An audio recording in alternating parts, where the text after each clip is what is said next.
Hey, and welcome back to the number one podcast in the world, the Cellarcast, episode 199. We're right there. We're right there. As a reminder, if anyone would like to leave any discussion topics for the 200th episode, you can leave them down in the comments. And I'll be doing episode 200 will be like a viewer submission topic episode. Maybe exclusively? I have no idea. I kind of already do that because I let you guys leave comments. I let you. I allow you to leave comments that I respond to. Very few of which I actually saw. For some reason, I don't know why. If I go onto the YouTube page, onto the page of the video for the last episode, 198, it says six comments, but only 2 are shown until you click newest first, or newest comments. So yeah, sort by new. And then suddenly all 6 are shown. Why? I have no idea. Is it because people write lengthy comments? Maybe. But that's why I actually did not even see some of the comments that people left last time. I got several recommendations for Sega Saturn games that people were saying were pretty good. None of which I played. 1, because I, again, did not see them. 2, because I was actually playing a different game. I'll talk about that probably near the end.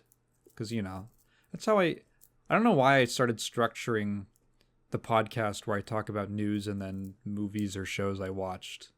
And then games at the end. But if you want to see, I did devote a decent amount of time to playing a really cool Genesis game called Beyond Oasis that I'd never heard of before. And other than that, I have not had a lot of time to do stuff, in part, well, a couple things. One is because I've been watching all the Lord of the Rings movies in theaters spread out across this past week. I haven't seen Return of the King yet, but that's kind of like it's kind of like an all-day affair. I also got my tooth pulled. I finally got that tooth extraction. Which actually, okay, so a couple things. Number 1, I still have never had a cavity. Because, despite the fact that I did have a cavity in my mouth, it was a wisdom tooth, so it doesn't count. To reiterate, I still get to claim that. The extraction was actually really easy. Very painless. Well, not exactly painless. I got a local numbing agent, so I wasn't under the silly gas or anything for at all. They didn't do that to me. There was no real need. And I was just half my mouth felt numb. But I could feel a little bit of the sensation of some of my gums being pulled back around the tooth. And some of the, just kind of like the underlying nerves and stuff like that. But in fact, the extraction took 15 minutes. They said that it was one of the easiest ones they've done. So I made it pretty easy for them. And the recovery went pretty well. I needed to take a painkiller the first or second day. And then after that, I'm fine. I'm back in fighting and more importantly, eating form. I was thinking about this last night because we were talking about, this is no relation, I just wanted to talk about this. I was thinking about cultural appropriation because last night at dinner, it was after the Flesh and Blood Armory night. Last night at dinner, someone was talking about how they were once told that they couldn't make a certain food because it was culturally appropriating Brazilians or something like that, which is ridiculous. and it got me thinking about how I was thinking about this, but I don't think I could say it in polite company. But so all modern popular slang is downstream of 2 groups of people, 4chan and black people. Maybe sometimes both, but I'm not entirely sure. and this is mainly just down to the fact that those are kind of cultural in groups. They are sort of exclusive clubs, right? 4chan is kind of like people. Very few people actually use it. The site is very weird and unfriendly to use, especially if you're familiar with modern day social media. It's an extremely old school message board, and even being an old school message slash image board, it is also structured in a very unique way, the way it's laid out. The anonymity thing is weird. It doesn't have much in terms of like discoverability. It doesn't bend over backwards to show you stuff. You just kind of have to spend a lot of time there because you like it.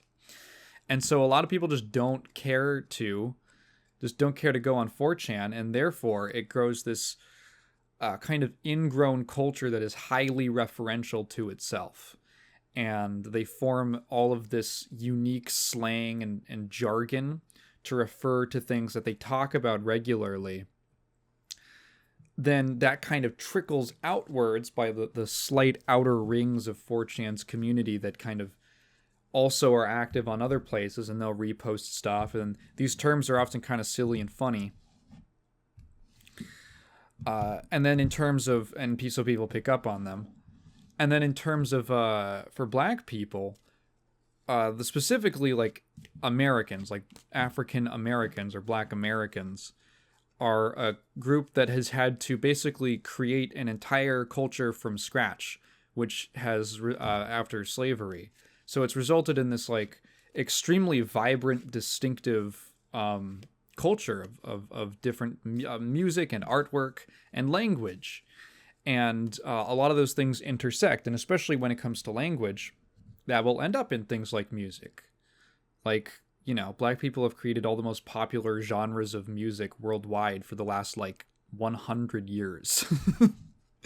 So it just sort of, via osmosis, permeates out into broader culture.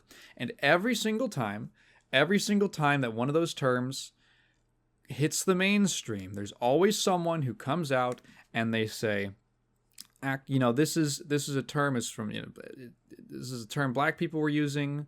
This is, you know, from this particular part of the country. And, you know, it's our culture. It gets appropriated. It gets taken by other groups of people, usually like white people, the majority population. And it gets kind of flattened and removed from its original context. And this happens with like everything, like what was a recent one, I guess, kind of like Riz, that like anything like that. Black people were saying that 10 plus years ago. And the one word, no one came out for. There's one exception that this did not happen, that the slightest pushback did not happen with, is the word sus. Because the origin of sus is black people being homophobic.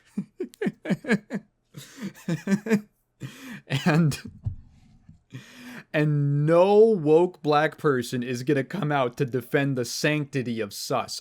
Before Among Us blew up during the lockdown, I was introduced to the word sus in the context of black people using it to describe men they were suspicious of being gay, who they suspected of being gay. That's the origin of it, and it has a very pejorative connotation. There's a lot of homophobic black people. It's fucking crazy. I can't believe it. It's looked on like very negatively amongst a lot of black Americans, homosexuality.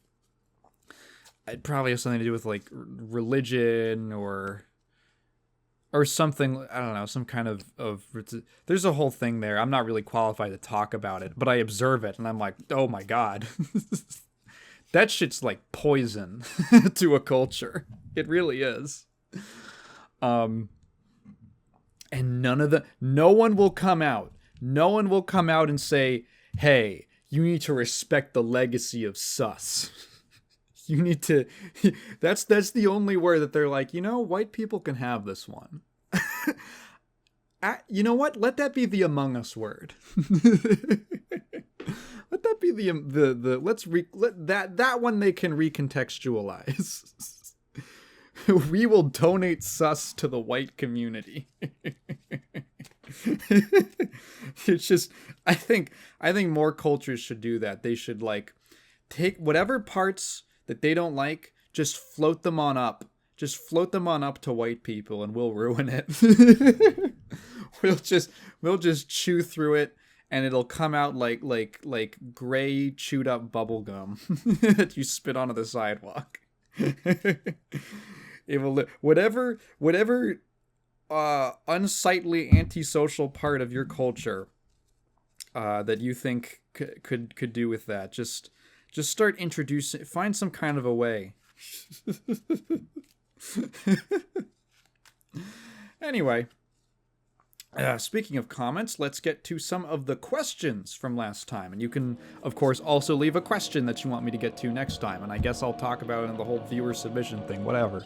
At this point, it all just becomes the same thing. So we had one, from the looks of it, I have to scroll through all of these comments manually because this YouTube studio does not show me them. We have a quite lengthy comment from Ryan clarifying some things about Saturn emulation, the studio Camelot, and Square Enix's use of proprietary tools. But on that note, Ryan asks, this week, what are your over/under/accurately rated Square Enix RPG franchises? They have a lot, so take your pick. And this is another one, I don't know what the hell is wrong with you guys, but you hit on these, like, blind spots that I have. You hit on these blind spots that I have. I like to think of myself as a relatively eclectic person in terms of my interests, and especially in games. I think that I am probably much more aware of video games, like, broadly and what games are out there than the vast majority of people. And honestly, if you're listening to this podcast, you're probably also in that boat of being in the top end of game knowledge. But there is so much out there. There is such an ocean of games out there that have been made only in the last, 50, 60 years. It's not a terribly old medium. That there are always blind spots that I have. And despite the fact that I do love Final Fantasy and I've loved plenty of Square Enix games, I was like, Square Enix RPG franchises. That is one area that I've definitely dipped my toe into. I am not a total I know a little bit. But as of franchise, when I think, like, I might have played, like, singular games from these franchises, but and I guess that's probably the most useful answer that I can have, is things that I can recommend. So I went on, there's this is weird. The Ultimate Pop Culture Wiki, is that what this is called? This has, like, the best list for Square Enix video game franchises because it breaks them down by genre. So there's a lot. I've never really played a Kingdom Hearts game. When I was a little kid, we went over to some family friend's house that I had no idea about. And I watched their much older, like, teenage son playing Kingdom Hearts 1. He got, like, halfway through the game. And I just kind of watched that for the whole day. And that was kind of mind-blowing, actually. That was... I missed the boat on Kingdom Hearts for the most part, just because of when I was born. I was born a little too late to grow up with it. I think I remember a few commercials for some of the games on TV, but at that point, you're so far behind. So getting exposed to Kingdom Hearts for the first time was like, what? I had to do... Neither of my parents were into video games in the slightest. They're both, like, really children of the 70s. And so they... my mom's a little more 80s, but they... I had to basically do all of my video game knowledge finding on my own. I'm self-taught in that sense. Drakengard, I've only played Nier Automata. Does that make me a normie? It's a great game. Fantastic game. You should play it. I should probably play the original Nier. I have a friend who is fucking insane about the Drakengard Nier franchise. He's played all of them, and anything that's related to it, he plays. He got a subscription to Final Fantasy 14 and went through the entire game story just so that he could play the Nier raid that I think was part of Shadowbringers, because it has canonical material in it. Like, that's how intense he was. So yes, there is certainly something. I do really enjoy Yoko Taro as a developer. Drakengard is probably worth checking out. I don't know what the hell Mystic Arc is. Let's go down the list a little bit. Final Fantasy is probably...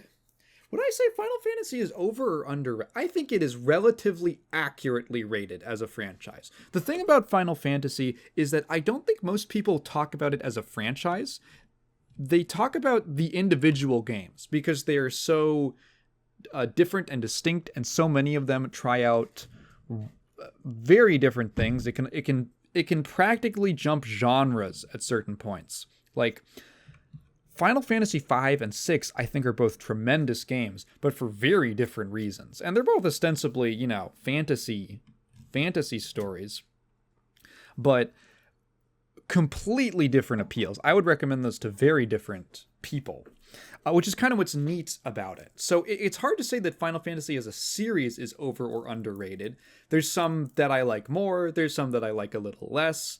And I think that maybe some of the individual games might be over or underrated. I would say Final Fantasy is accurately rated in general. Dragon Quest I'm only really familiar with from a historical perspective.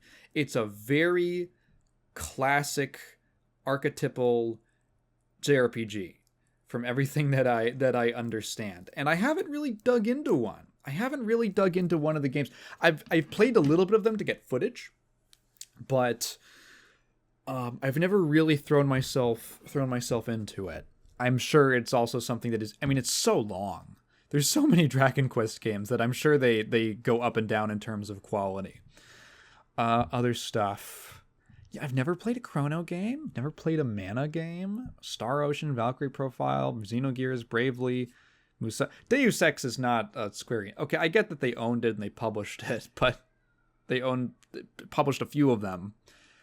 Square Enix is not... We're not counting that. I don't know why that's on this list. I guess it's because they published them.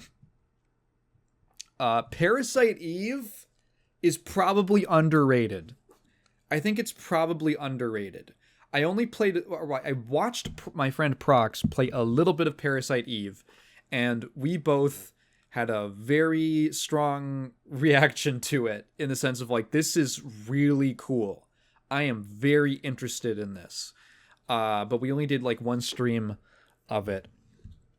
So I think it was just like a grab bag PS1 stream. Or is it PS2? No, it's a PS1 game, right? Am I wrong on that?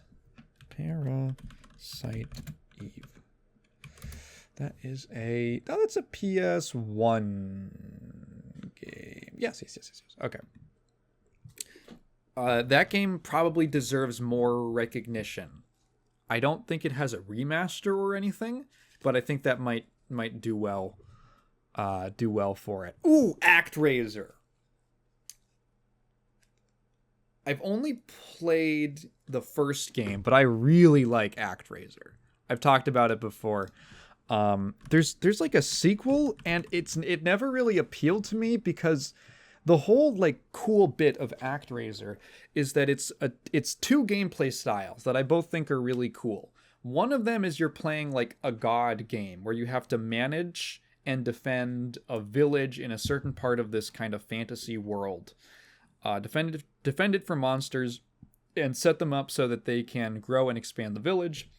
And then you kind of are this god who incarnates on the earth as in the form of this warrior to go directly fight these evil bosses in these action side-scrolling levels.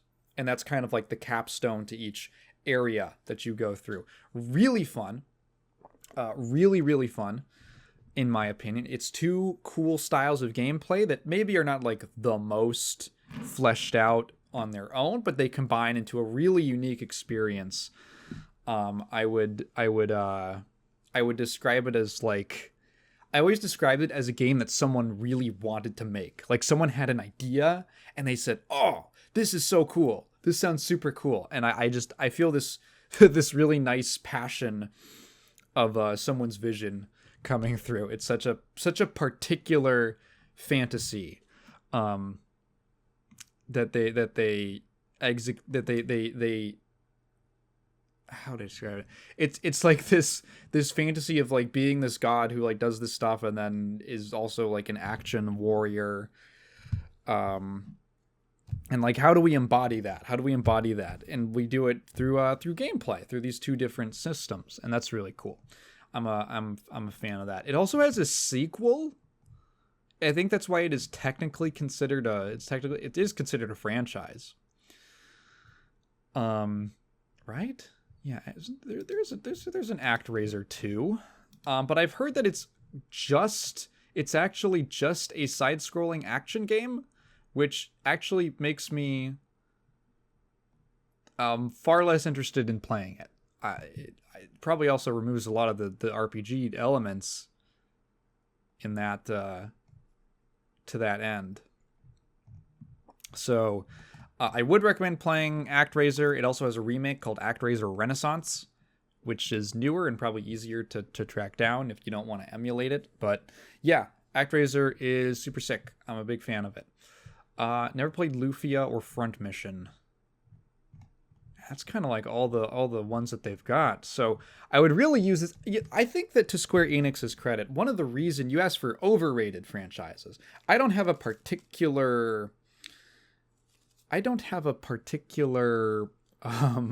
to pick with any of their RPGs as a whole, like as a franchise. I think that one of the reasons that Square Enix has such a strong history is because they consistently put out really high quality RPGs. There's a couple duds. I'm sure there's a couple duds every now and again. There's some bad Final Fantasy games. I'm sure there's some bad Saga games, you know. But these are generally really strong titles. They also benefit from the fact that they were developed by Square Enix before like 10 to 15 years ago, when they just fell in love with fucking up. When they had this like failure. They developed this failure fetish in their upper management. So they're kind of safe. It's like, oh, thank God we got like 15. Thank God we got just about 15 Final Fantasy games out the door before the management lost their minds. That would be my thing. I think that all of these are probably cool. I think that if it is an RPG series with Square Enix on the box, it's probably a safe bet. There's probably something cool in there. So I wouldn't say that there's anything particularly overrated in here. And the other thing is that, honestly, like, bro, no one's talking about Saga. No one's talking about Valkyrie Profile. I guess Xenogears. I haven't played the Bravely Default games. Everything that is not Final Fantasy and I guess Dragon Quest is sort of just on the wayside. It's much more obscure by comparison. You'd probably only heard of them if you were interested in playing lots of RPGs and you don't have a prejudice against anything that's a little bit old. That's my answer. Square Enix RPGs, generally good. I want to share some sad news with everyone. It breaks my heart to say this, but Comcept is dead. That's right. Comcept Inc., also known as Level 5 Comcept Inc., is officially in the ground, dead, rotting, exploded by missiles. I think most people heard this news story and they went, that hadn't happened yet? Where'd that go? So if no one remembers, Comcept was as of yesterday, Keiji Inafune's own developer that he split off from Capcom to make the very creatively named Comcept to develop Mighty Number 9, the successor to Mega Man. I find that so funny. It's like one thing. Who noted this? I think it might have been. There's a YouTuber named Jay's Reviews who does a lot of Mega Man reviews. He's reviewed like almost every game in the series, basically. And he did a video on Mighty Number 9. He's done multiple now because he's done like revised reviews, like a second look kind of thing. And I think in the more recent one, he said something like Mighty Number 9 is just like not Mega Man. It's just diet off-brand Mega Man. And so really what is there that's super appealing? Besides like, oh, it's like a new Mega Man game has come out. And I find that really funny because Inafune also basically named his company not Capcom. This really interesting thing happened where... Oh, okay, so I wanted to double check just in case you're curious because I was. What did Comcept actually do? Have they done anything since Mighty Number 9? In fact... scarily enough, they have more work before Mighty Number 9 than after. They helped develop this game called Soul Sacrifice on the Vita, which I kind of remember. I don't know if I am actually remembering this game coming out, or if I am confusing it with the guy named Soul Sacrifice in the censored English subtitles of JoJo, the Ebony Devil user, whose real name is Debo, and they call him Soul Sacrifice for some reason. So what was Soul? That was co-developed by Marvelous. Oh, okay, the Rune Factory guys and the. Okay, yeah, yeah. So after Mighty Number 9, they basically the only game they really did was Recore, which I remember coming out, and no one ever talked about it. It does not have wonderful scores. And then I guess they worked on a port of Layton's Mystery Journey, Catriel and the Millionaire's Conspiracy. It's like a Professor Layton game. So I had not heard of that. That was in 2018. They did not do anything after that. I don't even know why they existed or what they... Has Inafune worked on anything?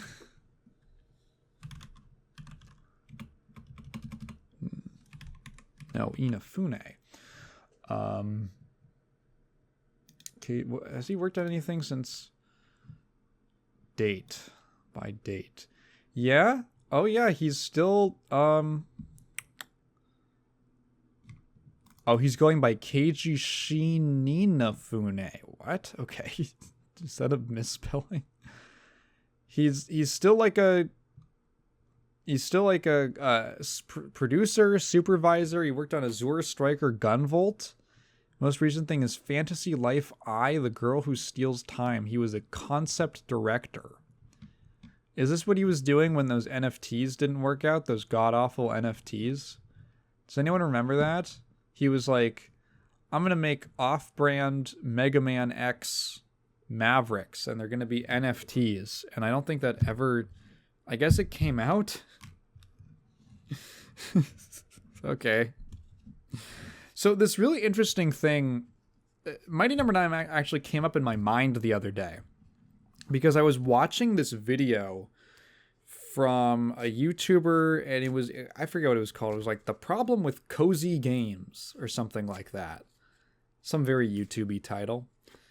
Because there's been this massive push for cozy games, pleasant, nice games, often about farming or something like that. I guess in the past we'd call them casual games. I'm glad we don't call them that anymore. Although I do find cozy, it is probably a better descriptor. I do find it like a little, maybe a little condescending. I don't know.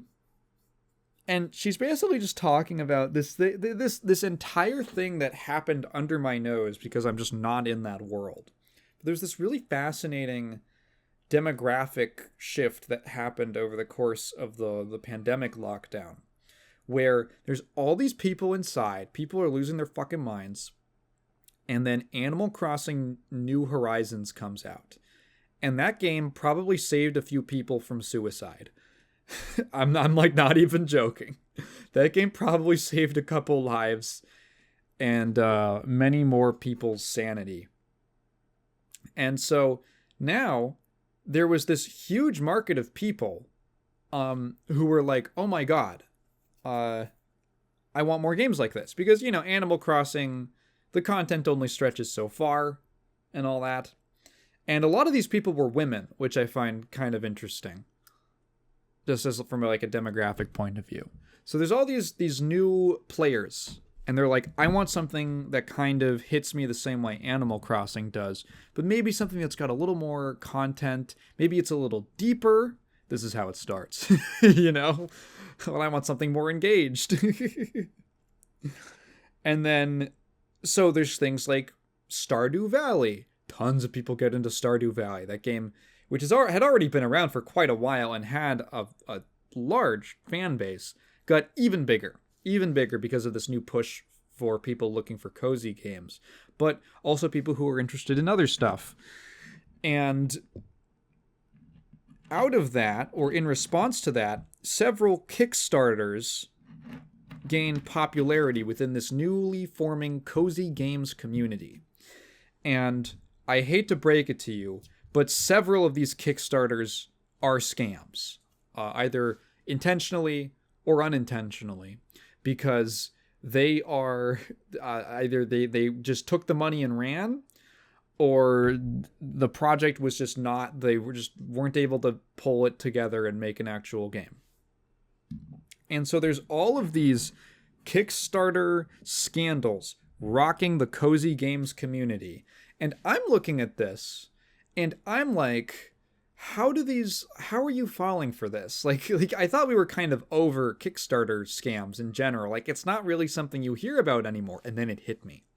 And I went, oh, these people never lived through Mighty Number 9.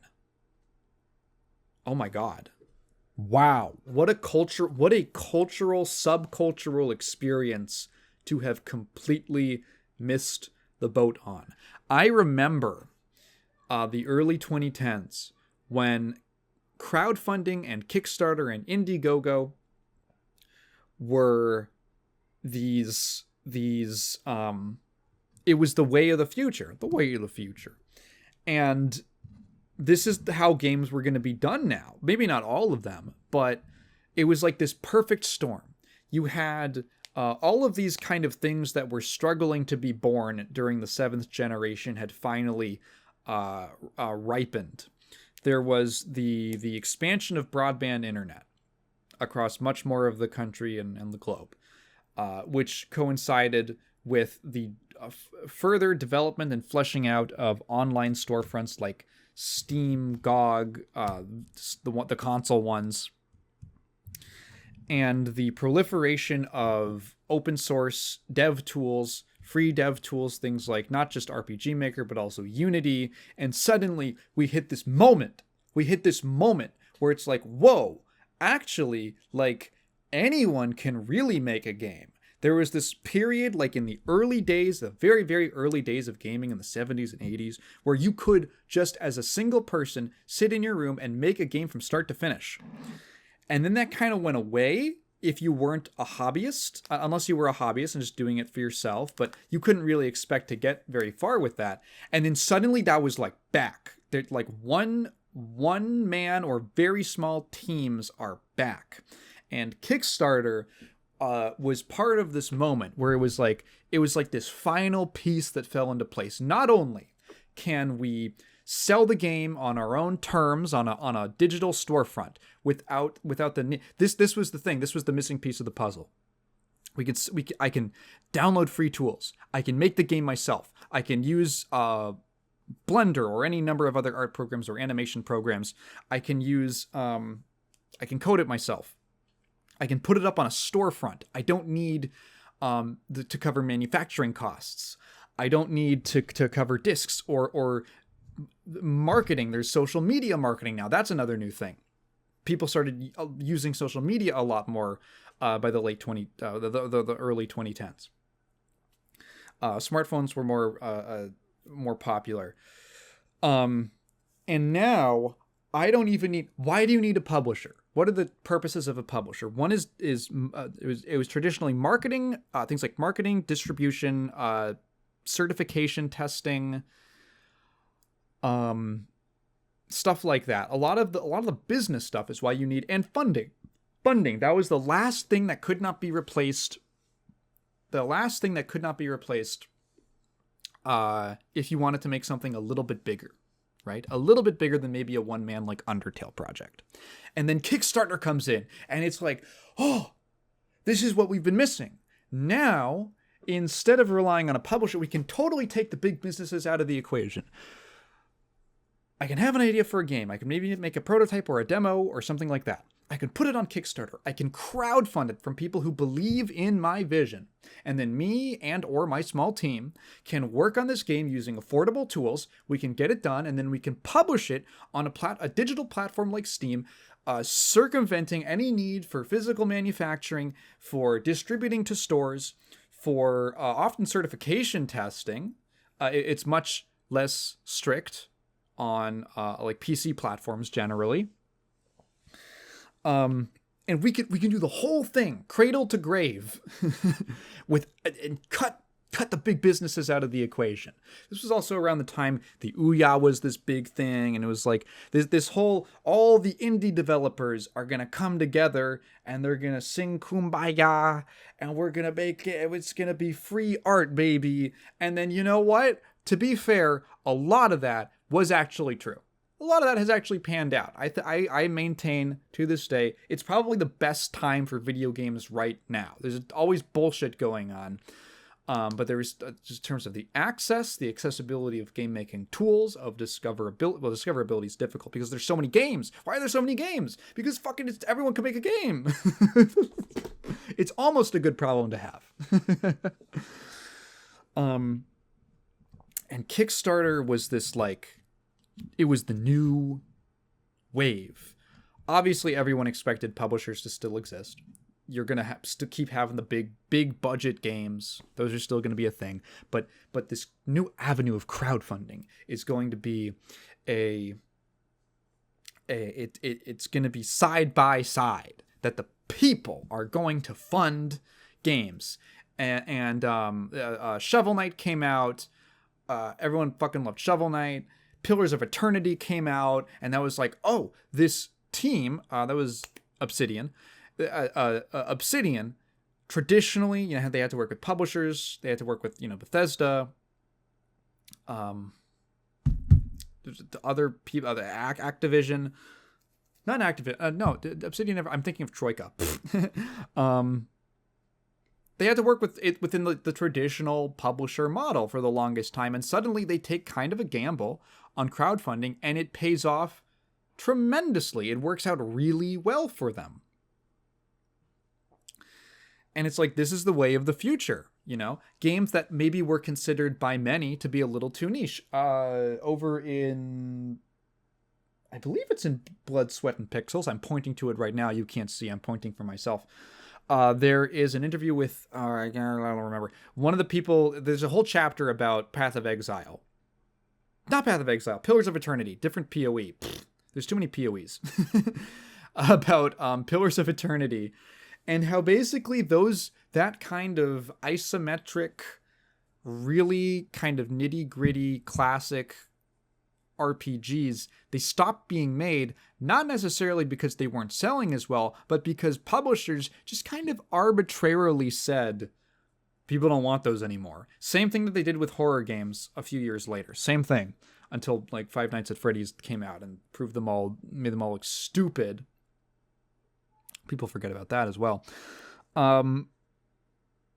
Just arbitrarily, no, you can't. You gotta make it big, full 3D. You gotta have the camera around the character and all that, or the first person could be like Skyrim.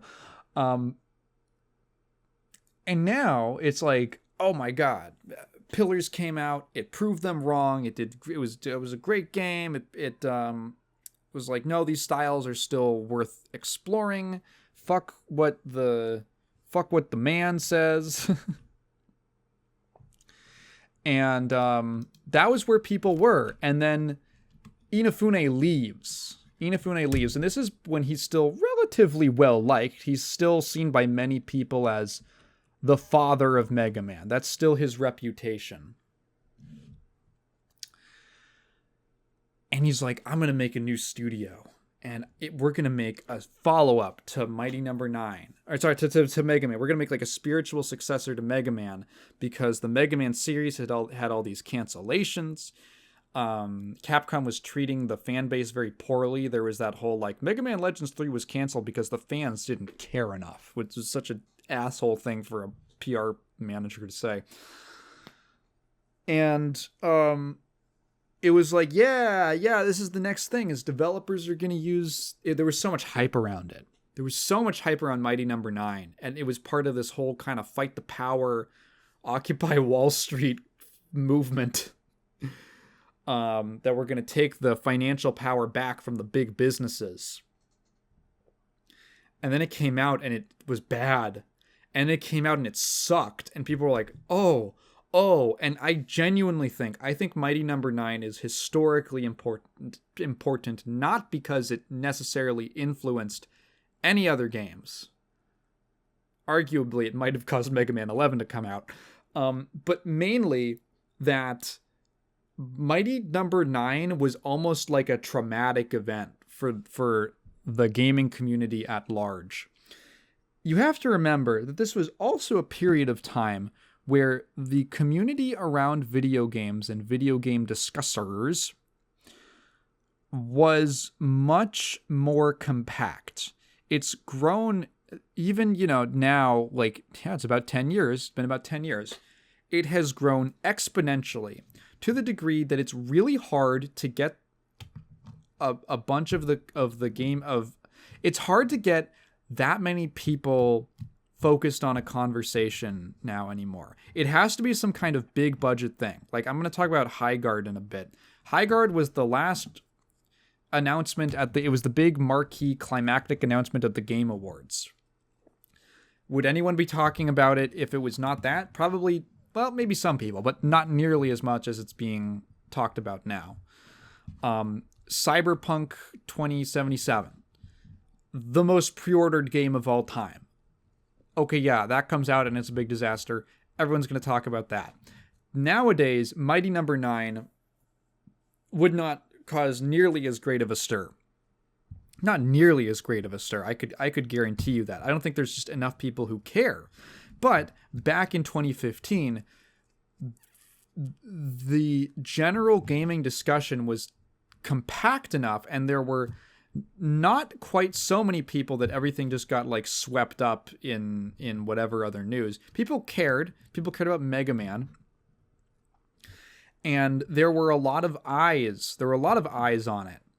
And then when this huge disappointment happens, it genuinely changed the industry.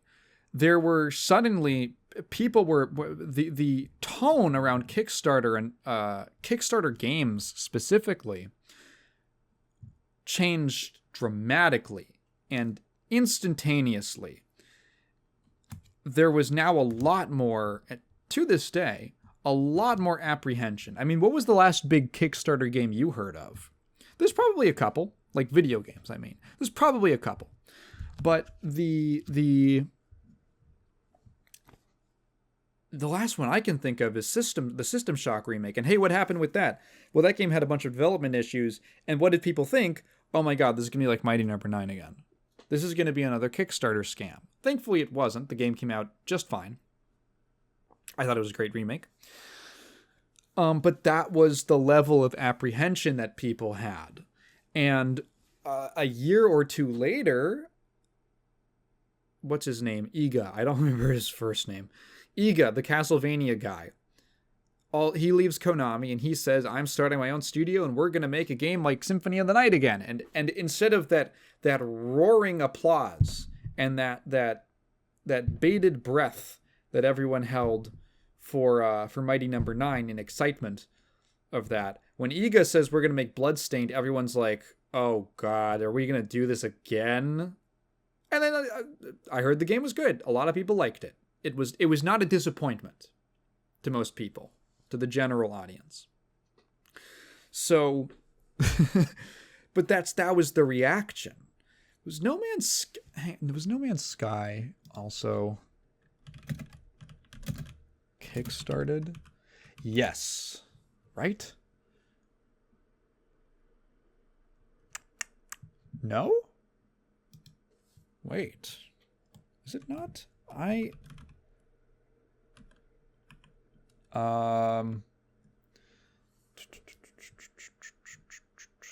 No. Okay, it was not. Okay, cool.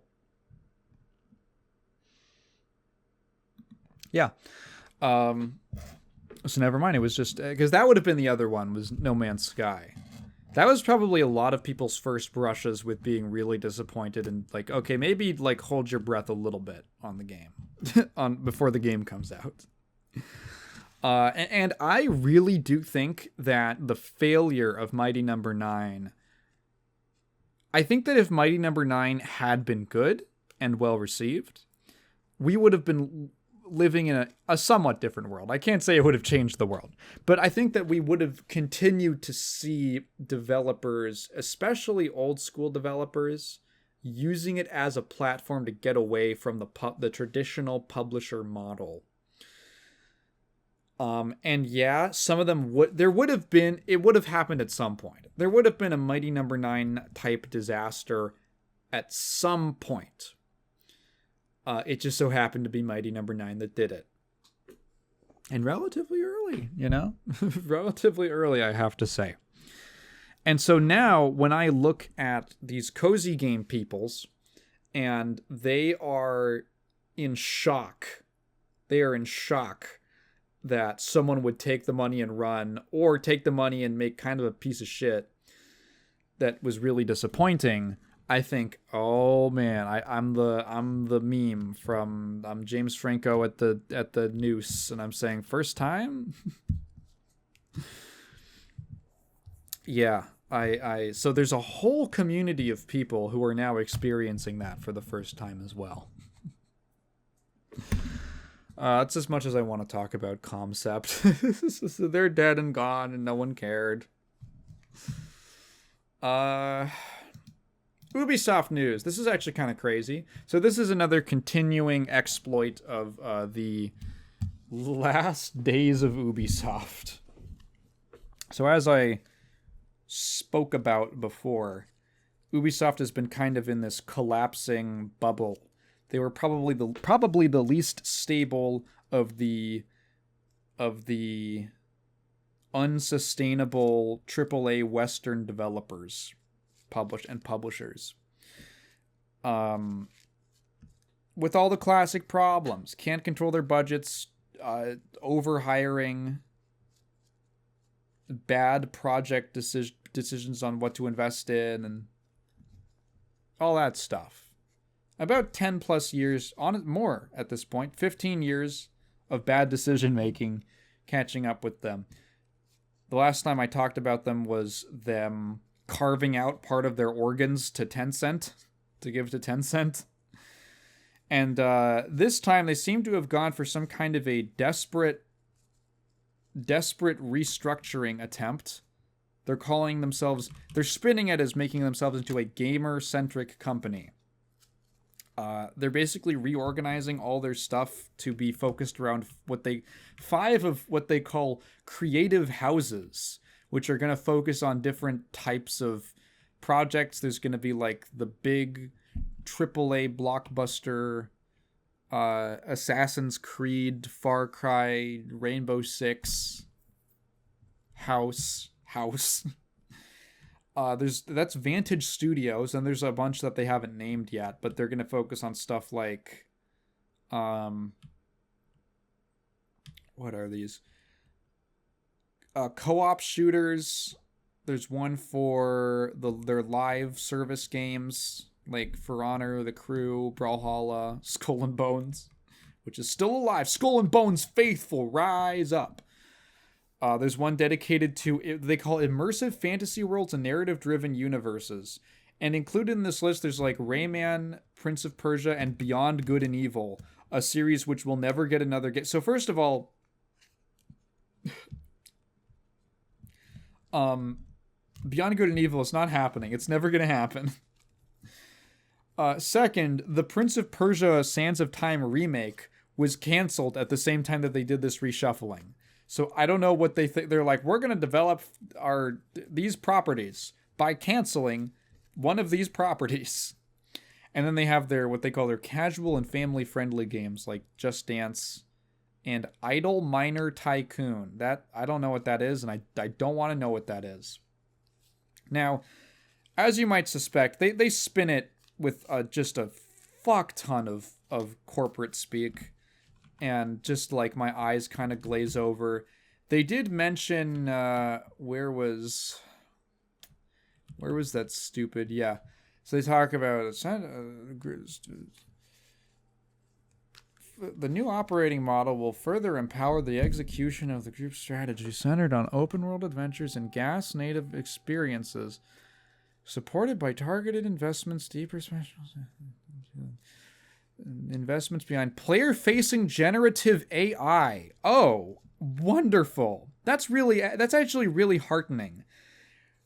We're going to invest in not paying people to make a bunch of bullshit to show to players.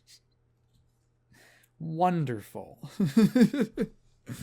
Wonderful. I love how like I'm on the GameDeveloper.com website reading this article, and right underneath this, it's like related, and it's a news story about how Xbox's hardware revenue went down by 32% last quarter. Fuck. I'm not even talking about Xbox. I mean, nobody's talking about Xbox. I haven't talked about Xbox since they did that Master Chief thing. So in the midst of all this is pretty clearly like a restructuring that it's not like one of those Chapter 11 bankruptcies where they're just like restructuring their debt or something, but it's pretty close. Like the same spirit is there where they're taking this time to like, and what if we also lay off a bunch of people and cancel a bunch of games? So hand in hand with this story is multiple 5 different unions who all work for Ubisoft have announced that they are planning an international strike in February. We are we're just on the cusp of it. From the 10th to the 12th, just the entire, like everything going down basically. I'll read a bit from the article. This is also on GameDev.com, courtesy of Chris Kerr. The strike has been called in response to the colossal reorganization announced by Ubisoft last week. Yada yada. The decision has already resulted in project cancellations and studio closures, and more downsizing and upheaval will follow, with Ubisoft planning a €200 million cost-cutting initiative. I wonder what that means. Does it mean firing people? And a return-to-office mandate that will require all teams to work on-site 5 days a week. Now, this was kind of upsetting to many workers, because back in no later or earlier than, what was it, September or November of last year, they had all made agreements with the company about the work the work at home schedules. So now they're like, what the fuck? These are five different unions. The one that put out this post on Blue Sky is called Syndicat de... Oh man, I'm sorry. Syndicat de Travailleurs de Jeux Vidéo. These are of course multiple French unions. I'm sorry.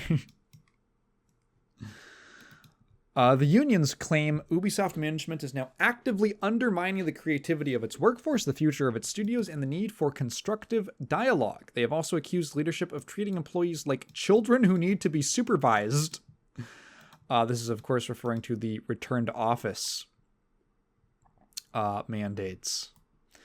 They write in this statement, "No dialogue, no respect. With a wave of the hand, management dismisses the creativity of hundreds of employees by canceling several games without specifying which ones, which says to me that they also don't know which ones are canceled." So this feels very fucking hacked together in last minute. The future of studios destined for closure, again without any details, the careers of colleagues who are being let go, the social dialogue, which they say has already been strained for several years, and the social gains, such as remote work, which allowed the company to shine during lockdowns. Management seems unable to stop mourning the pre-COVID era. Perhaps they haven't... I don't think there's any real statement on this, but I wonder if if management was just completely unable to adapt to working from home, which the workers were able to, it seems like, just fine. We are promised autonomy for creative houses, but what about autonomy for employees? 5 days of mandatory in-office work. We are treated like children who need to be supervised, while our management gets away with lies and breaking the law. Let's not forget that Ubisoft frequently... Ubisoft covered up its management being horrifying, freakish sexual harassers and, like, rapey and stuff. Not to minimize it. It's rapey and stuff. We are told about responsibilities, but those who wield this word so easily do not take any responsibility for the consequences of their catastrophic management. The latest result being the elimination of 200 jobs at Ubisoft's headquarters. Of course, this is kind of what many people will often touch on. This lack of accountability for any of your bad decisions.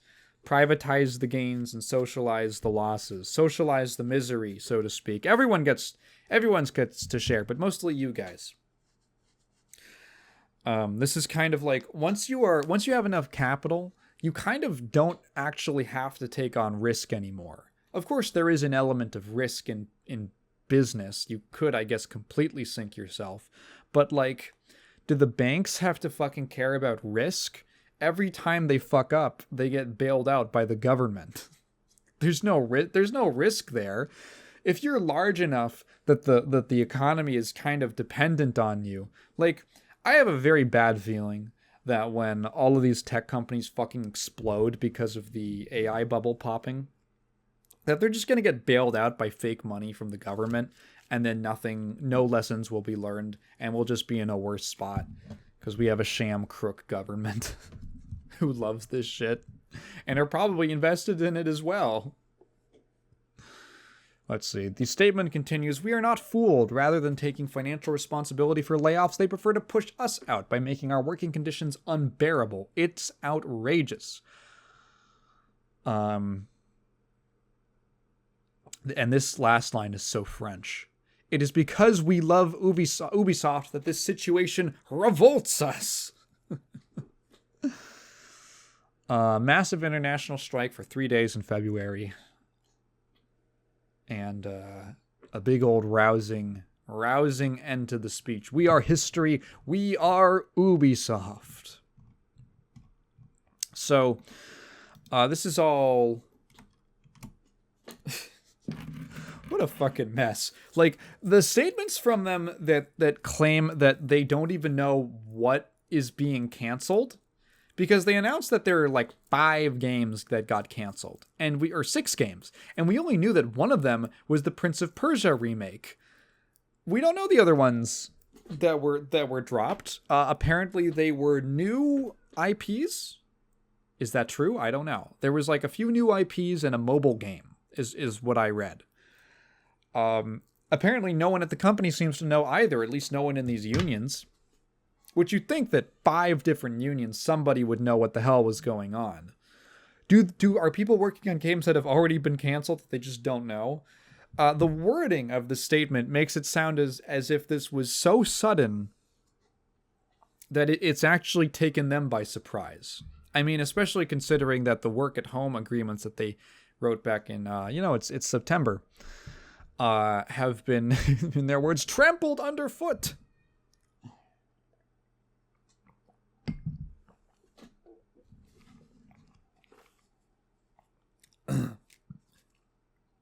So there's this I get this real sense of desperation. This feels like there is great discord in the upper management of Ubisoft, that this was such a violent, swift restructuring of so much of the company seemingly hasn't been run by anyone else. Clearly none of the unions with some of these decisions. And it seems like the company is just absolutely flailing. So I wish them luck. I wish them luck. Good luck on the strike. You need to be able to hold your stupid boss by the balls at some point and say, no, bitch. Stop it. Get some sense in your head. I want to talk a little bit about Highguard. Did I even talk about Highguard when it was announced? I don't remember. There has been much conversation around this game, and I don't necessarily want to just restate what I've heard many other people say. This was such a strange game, because it seems like it wasn't supposed to get revealed at the Game Awards, and actually now we know that it wasn't. Highguard, infamously the very last reveal of the Game Awards, typically reserved for it's not always something that's like a really big deal, but it's always something that Jeff wants to be there. We actually do know this, that the One More Thing reveal at the end of the show is basically always given out for free by Jeff as just a show of goodwill because he wants to promote a project. And I think that's very nice. Jeff Keighley gets a lot of shit. He does deserve a fair amount of it. He does deserve a fair amount of it. He did that shit with like, we're gonna platform new creators, and then never followed up on that. A lot of those people felt unhappy about, in their words, being used as props. Is he a bit of a corporate shill? Yeah. But I also entirely believe at the same time, we'll hold a little bit of nuance. I do believe that Jeff Keighley does love video games. I think he is extremely passionate about them. He's basically in a position where he easily could have gone into any field that he wants to, and he chose to go, like, he's a Nepo baby, right? And he chose to go into video games. I really believe that this is a passion of his. Maybe he just, what we have to understand is that not everything, he might not be a 100% like cynical corporate shill. He might just have bad taste. I think that that's a real thing. I think that's much more realistic. It might be why he has so many good relationships with people, and seems like a good networker, because he's very agreeable from what I can tell. He just likes a lot of shit. I've never heard him speak poorly about any game. So I was actually I was so curious about Highguard because it got revealed and then there was absolutely no marketing. No marketing. I remember people being like, "Hey, isn't this game supposed to come out in 2 weeks? We don't know anything about it. We don't know. Are there classes? Are there different like characters? It's like a hero shooter or something. We know zilch about Highguard, or how it plays, or what its game modes are, or the world, or any of the characters. Not even just like mechanically, but like who are the characters? What is going on? What is cool about this? What's interesting?" Absolutely nothing. And that's because it was actually meant to be an Apex Legends style shadow drop the entire time. It was meant to be just dropped and like, oh my god, look at this new game. Aren't you curious? But Jeff like spoiled the surprise by a few months. And, or at least, yeah, about 2 months, I think. Fuck, when was the Game Awards? Was that November or December? Oh man. Why is my memory so bad? And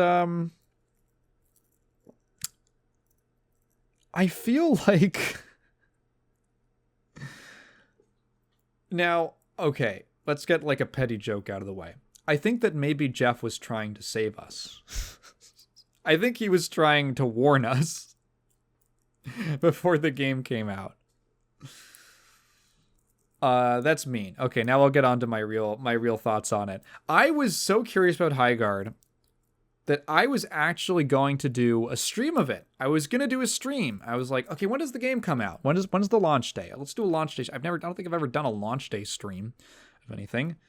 Have I? I've done like a fighting game launch stream? I guess like the day Slayer came out. But like a full-on, this is a new game launch stream. That could be fun. And I was perfectly willing to, I had planned in my mind to sit down and say, all right, guys, I know people are talking a lot of shit about this game before it comes out. People say it looks bad, but let's just put all of that away and let's go into this with open minds and open hearts. And then I saw that it was releasing on the 26th, which is Kat's birthday, and I was like, okay, maybe I can do the day after launch day stream. Sure. Okay. I mean, that's less cool, but whatever. And then I saw that they have like 2 kernel level anti-cheats, and I said, fuck it, I don't want to. Actually, I'm good. I'll pass. It doesn't look that good. That was my real thought process. I could have streamed. I wanted to do a stream kind of recently. Oh, I will say to anyone who had fun with my Flesh and Blood unboxing stream, last time I am putting in a pre-order for a box of the next set. So I want to do another one. I think I'm going to refine. I'm going to work with my friends, because now that I totally forgot the first time. See, now I'm not even talking about Highguard because this is more interesting to me. I totally, when I opened that box of High Seas, I was like, I forgot to read up on what the actual rarity distribution of the set was. And so, like, I was not planning on adding that much to the punishment drink. So I'm going to actually work with some of my friends, and we're going to figure out what would be the correct, like, open this and I got to add this to the drink kind of thing. But I will probably be doing that. I have some in-store. It's a little more expensive. It's a little more pricey, this set, because of certain reasons with the game itself. Also tariffs. The wonderful, wonderful. I love tariffs. I love the government. I love my government. It's such a good economic plan. And, but I do have a fair amount of in-store credit. So, I'm dropping some on a box, and we're going to open a set of the next set called Compendium of Wraith when that comes out in a week or two. I think it comes out on the 6th. I think I'll probably get... What is okay, it comes out on the 6th. That's a Friday. That'll be... I don't think they're doing a pre-release event. I might swing by to grab my box anyway when they have my pre-order ready. In any event, That's what's happening. Oh, back to Highguard. Right. So no stream recently, but I've been kind of paying attention to some of the discourse surrounding it, and I find it kind of interesting. There's a lot of people who are primed to dislike the game. And at the same time, I also see a lot of people saying, well, when you get away from all of the negative, the people who are kind of like, they just want to be mad, they want to, which is this terrible kind of mindset that I never want to be in. I never want to hate anything. I very rarely want anything to be bad. I can't say I never do, but I think sometimes I definitely have. But, you know, when you step away from all that, the game's not actually that great. It's still not that great. So this is a sort of interesting, you got to kind of untangle these two opinions. And again, I'm not saying anything about the game. I haven't played it. What I can say is that I think that there's two big problems that I'm seeing just as a detached third-party observer. On one hand, the announcement of the game was very bad, because you say former Apex and Titanfall developers, and that puts an expectation into people's minds. A lot of people like Apex. Titanfall has a very hardcore, dedicated fan base. I love Titanfall 2. I never played the first one. I don't even know if it's online. I'm pretty sure if you go on Titanfall 1 online, you get hacked instantly. But Titanfall 2 is an amazing game. An amazing multiplayer shooter. It has a great campaign. It's almost worth playing for the campaign alone. Extremely unique. The problem is that there's really nothing like Titanfall 2. There's really nothing like it. The closest thing is maybe some of the sci-fi Call of Duties, but not even those are as extreme with like the crazy movement tech and the mechs.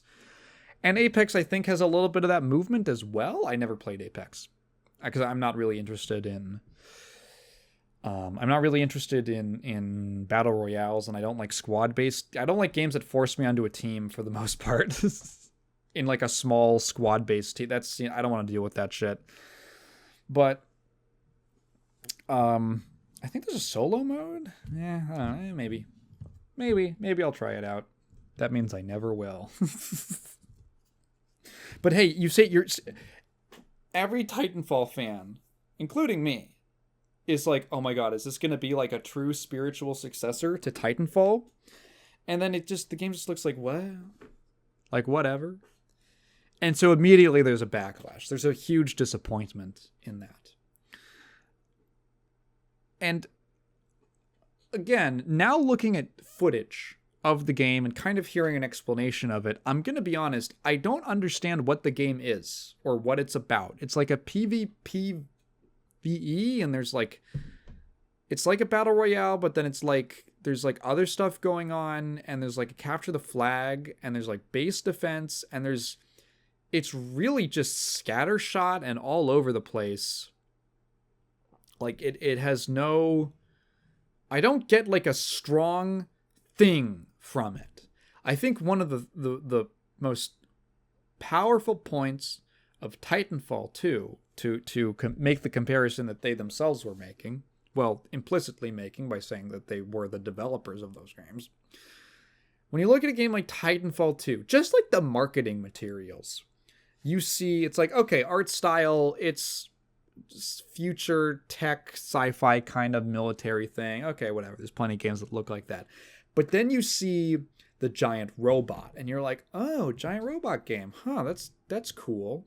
And then you see the pilot. You see like the pilot running on the walls and you go, ooh, that looks cool. How is that like a big part of the game? And then you see footage and you're like, oh my god, you can climb like a spider monkey on every single surface of the game. You can wall run and jump and dash and sprint and slide and like grapple hook around and get the massive speed boost. And you watch footage of Titanfall 2 for a minute, and the kinetic energy, the sheer speed and motion and maneuverability you have, it looks exhilarating. It is so much fucking fun to just run around in that game. And it's to a level that no other game really offers. And then you have the fucking awesome moment where you call the big giant robot down, you hop in the robot, and there's like maybe a third of the match where you're playing as this gigantic, powerful monster machine. And that's like, ooh, this is the thing. This is the recipe. Many people are going to be drawn in by the giant robots, but then you make the pilot game. Oftentimes I kind of found the pilot gameplay more fun. I just love moving around in that game. I think a lot of the guns feel great.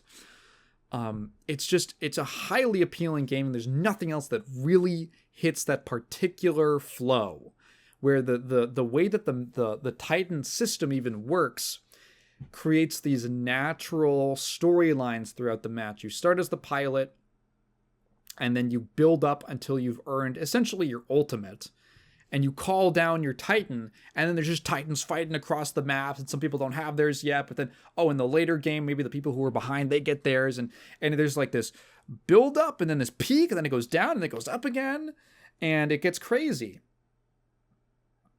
Just these great systems for creating interesting, engaging gameplay loops across matches of the game.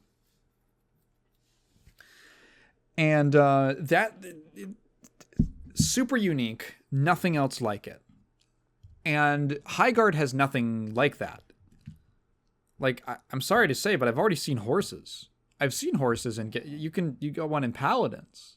You can ride a horse in Paladins.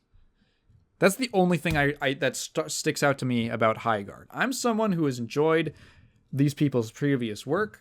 I like this genre. I do like myself a good multiplayer shooter with some cool ideas. And nothing really sticks out to me about Highguard. And not only that, it's not just me, right? Because I have my own tastes. But I can't even think of anyone I would recommend it to, just from what I've seen. That I was, maybe you might like that. There are games which maybe I personally don't like, but I can at least picture someone who might like them. I try to be able to assess something fairly enough that I can recognize when something is it's more subjectively not for me.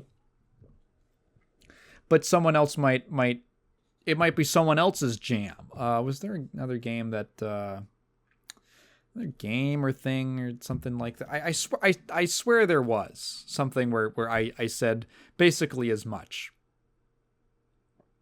I think that I'm able to do that. I don't know. I Divine Cybermancy. I do not like that game. I would call it bad. I know of people, and I know people who do like that, and that's just their jam. That game's their jam. And you know what? Fair enough. I can't recommend it to too many people, but there are certain freakazoids out there who this might be your thing. It might be kind of niche, but just keep it away from me. You go have it. You enjoy it. And I can't think of that. I can't think of that for Highguard. I can't think of anyone I cannot picture someone in my mind who would enjoy Highguard who is not already better served by existing games. And you know what? From what I've heard about it, like, the gunplay feels good. You know? It's just like this kind of scattershot, disorganized vision. So I don't necessarily prey on its downfall, because again, I don't necessarily want it to fail. I think it could be cool if they pulled the game together into something more interesting, more distinct, and they took that fucking kernel anti-cheat out.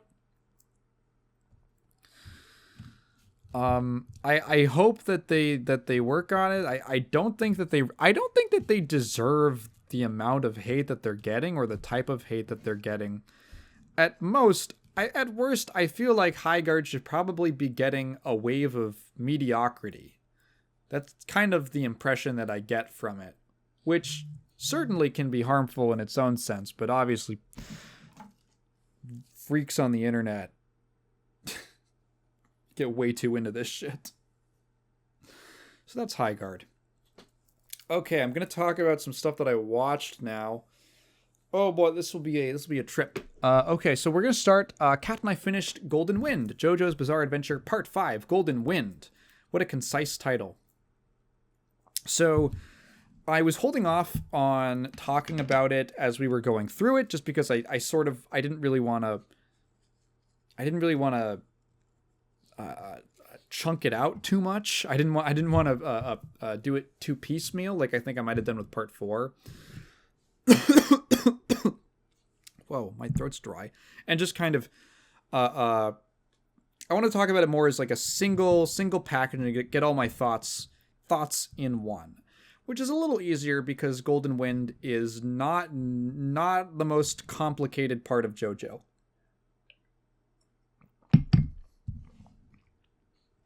I was actually shocked when I looked it up and I realized that Part 5 and 6 have almost the same number of chapters. They're almost as long as each other.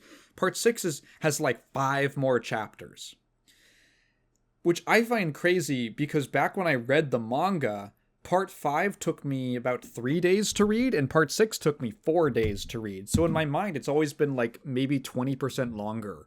But no, they're actually about equivalent. I just think that Part 6 has way more going on. Part 5, and this is one of the best things about it, Part 5 is just a straight shot. It's a very simple structure. Get to the goal. The goal changes about halfway through-ish. But for the most part, Golden Wind is a rush down of energy and fights and character stuff and not a whole lot going on in between. It's almost like a whirlwind. I believe the whole plot takes place over the course of maybe a week. It might be a week. Honestly, less. Like it's like 5 days, which is crazy because this feels like there's so much shit that happens. If I remember correctly, Little Feet occurs in the morning. Man in the Mirror happens like an hour later. Then they leave. This is like going to be full spoilers, by the way. I don't care. Then they leave. They get on the train in like the noontime or like afternoon. And that's when Grateful Dead and Beach Boys happens. Then in the at night is Babyface, which leads directly into them driving to Venice, which is when White Album happens. And then over the course of that, like the sun starts to come up. So essentially, that's like 5 insane life or death fights that happen in one day. It does really put it into perspective that almost the entirety of La Squadra comes at them on one day. It was like, they really aren't pacing it out. They were really intending to make like a brutal, deadly assault on Bruno's team. And that's kind of what most of the pacing is like. Just breakneck, which I love. I think that in many ways, Part 5 is kind of almost like Araki redoing Part 3 in a way, with a similar kind of structure and ensemble cast. This is actually kind of almost directly referenced in the anime because the second ending song is The New Crusaders, or Modern Crusaders, I think, by Enigma. So there's kind of there's an acknowledgement that artistically it's kind of like he's going back to that kind of a story. I think that Part 5 represents Araki really, really hitting it like a gold spot. Pun not intended. But hitting what I mean is that it feels like from the beginning, Phantom Blood has its problems. Everyone says it's a little rough. But what really grabbed me about it and what encouraged me to stick through the series is that there are these flashes of really great writing from Araki. You can see the clear, like if all he wrote was part 1 and he moved on to all he wrote was Phantom Blood and he moved on to something else afterwards, and not even JoJo's. And I was there at the time. I would have said, I think that you would have said, well, it's not the most ambitious story. It's not the most groundbreaking story, but there's some really cool stuff in here. And this is a guy to keep an eye on. He's really this is a guy Araki is onto something, right? He's an interesting voice. Of course, he then continued the series, and I feel like he just kept on chipping away and working on his writing, and part 5 is where everything really comes together for me. All these things he'd been working on and kind of shoring up as part of his creative process were oh, it all comes together now.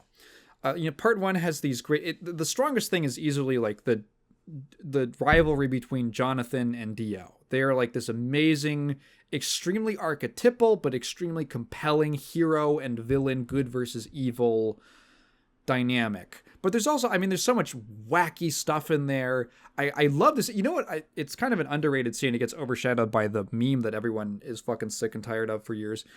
But the "It Was Me Dio" scene. The part that always stuck out to me about that scene was Dio comes and he steals Erina's first kiss, and she's so disgusted by him, she pushes him off and she throws herself to the ground and she starts washing her mouth out with muddy water from a puddle. That's such a great moment. That's such a great character moment. It tells you so much about Erina. And Dio is so insulted and it's so great. I love the scene. I think one of my favorite scenes in Phantom Blood is actually when Dio's a young man and he's in a tavern, I believe, and he beats another patron at chess. And the guy gets so mad, he fucking slams Dio's face down into the table. And Dio there's this shot where he looks at this knife that's laying on the table next to him, and his hand clenches up. It's all in one shot. His hand clenches up, and you know exactly what he's thinking and what he wants to do. And then it just relaxes, and he goes soon. Just you can almost read it on his face, in time, all of this is gonna be. I'll be rewarded for weathering through all of this. And then, of course, he believes he does when he, gets the stone mask and all that. But that's neither here nor there. There's these interesting things, right? The wacky writing stuff and the great dynamics, the hero villain dynamics in part 1. There's this he starts doing he starts working on his characters and stuff in part 2. Part 3 is obviously stands. I think that part 3's cast suffers a little bit. And that Araki spent part 3, the first half especially, feels a lot like he's kind of training. He feels like he's going through the motions, not going through the motions necessarily, but it's like he's doing reps of trying to figure out how to write stance. And then towards the back half, he really figures it out and he kind of locks it in. But I think some of the characterization suffers. There's this nice kind of overall vibe to the Stardust Crusaders. But when you really look at them, they're a little bit lopsided. Kakyoin and Avdol don't have that much to do. Kakyoin I don't think he's the most interesting character. Avdol, I believe I said back in the Stardust Crusaders segment on this podcast, he's like a mentor with nothing to teach. And Araki, I think, kind of had a really hard time figuring out what to do with him, so he just has him die twice. He has him, tragically die twice to motivate the other characters. He was so black, he was the first one to die twice. And And then in part 4, he starts to really get, I think, his character writing down. Part 4 is this really laid back vibe. It's a lot of people just hanging out, going on relatively inconsequential adventures and mischief. I say that they all turn into life or death because it's JoJo, so of course it does.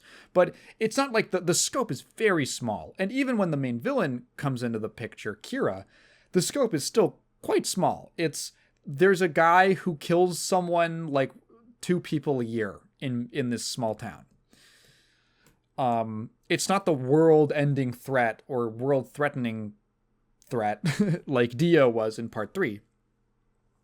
But he really figured out, like, he starts to write these really charming friendships and moments with characters just interacting with each other and helping each other out, hatching schemes, and like he really starts to polish that up.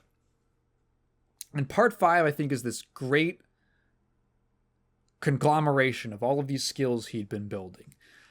His artwork at that point had begun to evolve into what I think the style many people would associate with JoJo, these kind of, the much more lithe, kind of beautiful men with these kind of like lean, muscular, closer to the Greek sculpture physiques than the Fist of the North Star type, like fucking semi-truck shoulders that they all have beforehand. The stands had gotten much more creative.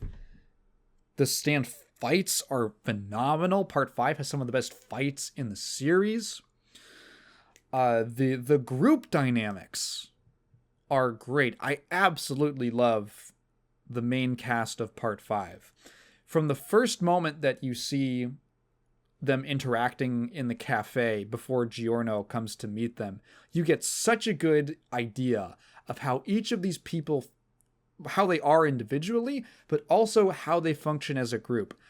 Much later during the epilogue, the Sleeping Slaves epilogue, where you actually get like a flashback to before Giorno even met any of them, you can see them functioning like totally as a group. You can picture exactly what their dynamic is. I love the way that they interact with each other, and every one of them feels very defined. Even Abacchio, who's a little bit more quiet and he kind of hangs out in the corner more, that's kind of his place in the group. He's the quieter, more thoughtful one. Mista's kind of like a fun guy.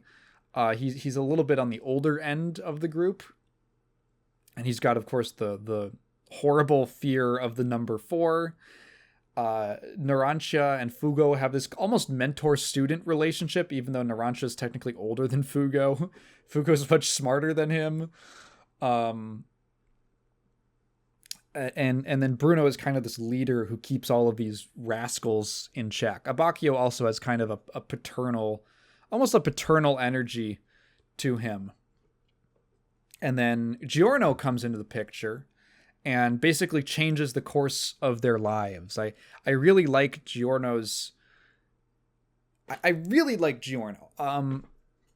I came into the JoJo community before the Part 5 anime came out. I believe I caught up to it like winter break of 2017 or something like that. I was definitely on a break from school that was like a week or two. And it was shortly after the Part 4 anime had ended. I went through the whole Part 4 anime. I had nothing better to do, and I was into the show.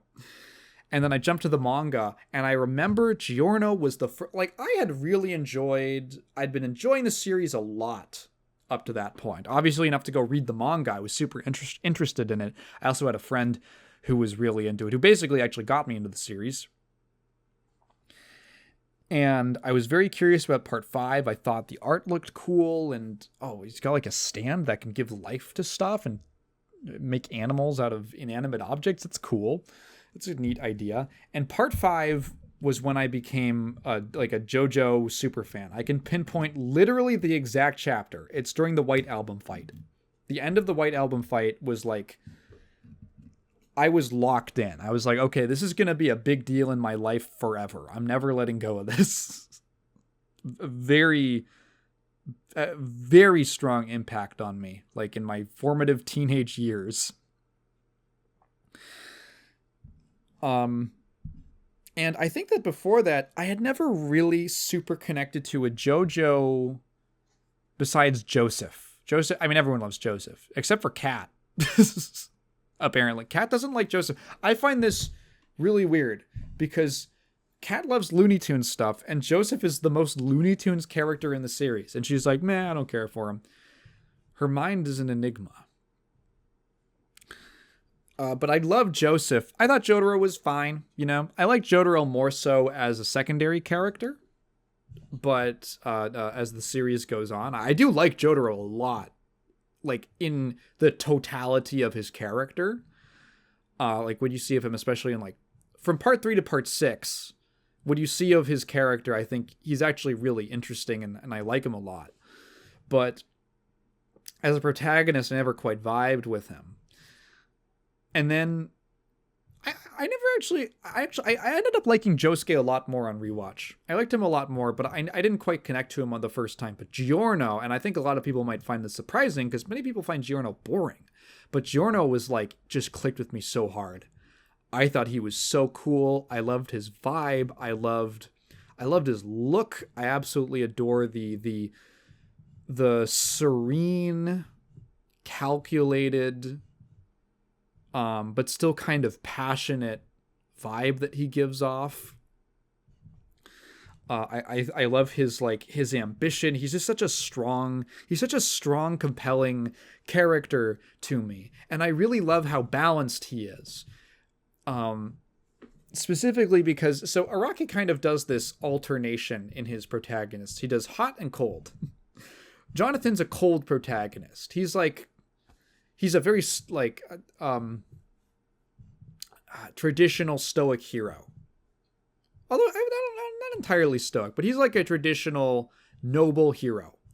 Joseph is obviously hot. He's hot-headed. He's explosive and silly and funny, and he does crazy shit all the time. Jotaro is cold. He's got a cold exterior. Josuke is warm and friendly.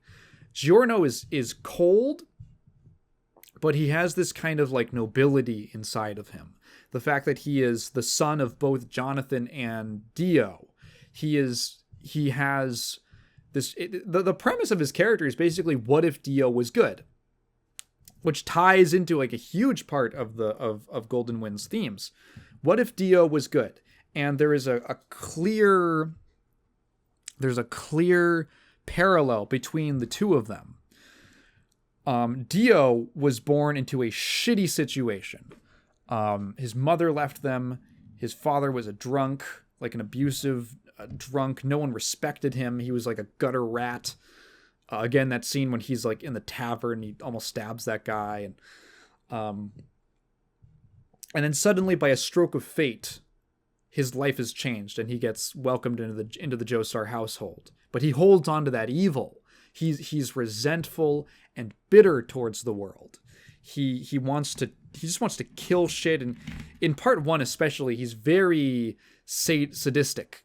If he doesn't kill people outright, he only leaves them alive to torture them or do something even worse to them, right? Just like he's so high on power, he's like a psychopath in part 1. Giorno, as well, is also born into a shitty situation. Well, first of all, his mom fucked Dio, so she can't be that great of a person. But his mother was kind of an absentee. She neglected her son quite a bit growing up. His stepfather was abusive towards him. But what was Giorno?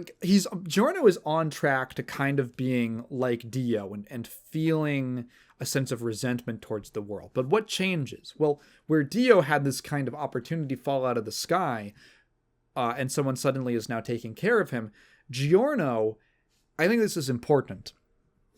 Giorno's change is that he sees a mobster on the run from some people who got into some kind of a tussle with, some enemies of this guy. And Giorno looks at this guy who's just all beaten, bloody, and fucked up, and he's like trying to shrink away in an alley, and he's collapsed. He can barely move. And the guys come around, and they're like, "Hey, have you seen this? Have you seen this this guy who fits this description?" And Giorno feels empathy. He looks at this mobster, and he thinks, in some way, I don't know who this guy is, I don't know where he comes from, I don't know why he's like this, but I look at him struggling, and I in a way, I see myself in him. And he actually makes a completely one-sided human connection. He has empathy for this man, and he points them in the wrong direction, and they go, and he saves this guy's life. And his kindness, his willingness, and this is also important, he lies. He lies because lying in this case is what he thinks is the right thing to do, which also ties into a kind of larger thing about that occurs over the course of this part, where Giorno is comfortable going outside of typical morality. A lot of children are inclined to tell the truth. They're taught to tell the truth, and they'll just do that, right? But Giorno will lie, and he will do things that are not typically moral, because he believes, typically moral in like maybe, especially an institutional sense, where he wants to become a mob boss, but he wants to do it to subvert the typical law and government, because that's the way, because he sees that they are too corruptible, and they are too, it's kind of this impression that I get. They aren't, they don't do a good enough job of ensuring that people live happy lives and helping the people. He has noble goals, but he performs them. He achieves them through maybe dubious means, not traditionally noble means. And that's what I really like. One of the things I really like about Giorno, and he's also got that, I would say for the most part, he kind of has the Jonathan spirit, but sometimes that Dio comes out of him. Sometimes he has this ruthlessness. If he believes that you are worthy of punishment, he will fuck you up. Most famously with Chocolata, when he just absolutely obliterates him. That scene is so good. I'll get to that in a bit. But I always love that about Giorno. I really like that. I think there's one thing that he said. Maybe this is going to sound super edgelord to you guys, but there's one point, and I forget who he says it to, but it's something like, if you're willing to kill someone, what is it? It's like, if you're willing to kill someone, you need to be ready to give up your own life. And now, like, this is like when Giorno's turned the tables on him. And because that always pissed me the fuck off about JoJo villains, is they're like these murderous assholes. And then suddenly they're backed into a corner and they turn into these like cowards. They're like, oh, don't hurt me or whatever. And I was like, it makes me really glad when they get beat the fuck up, because I'm like, you just want to, I don't know, like morally, I feel that. Like, I was literally thinking that. I'm like, how can you be to be like someone who just kills without mercy, right? Just kills random people for no reason, but you're afraid of getting killed. You're not willing to die yourself. Like, that always pissed me off. And Giorno like acknowledges that, and he's like, guess what? I'm here to fuck you up now. And then he like verbalized that. Like, I really felt this click with that character. I've always really, really liked Giorno, even though he's not maybe not as active as of a protagonist. I think in part the fact that he isn't as active is partially because Part 5 has a really tight-knit group where all the members get to do something. There's a lot of fights in like Part 3 that are just Jotaro fights. And, you know, everyone gets their time to shine, but a lot of them are Jotaro fights. And there's some Polnareff fights. It's like Jotaro and Polnareff fights, because those seemed like the characters he liked writing the most. And there's like a few Joseph things. Avdol has 2 fights. One with Polnareff and one with that's the Mariah fight, and he's back to back with, well, back to front with Joseph. Kakuin's got like 2. They're mostly Jotaro fights. In Golden Wind, everyone kind of gets a chance to shine, even if it's just once with like Fugo, for instance. A Bakio only really gets 1 fight.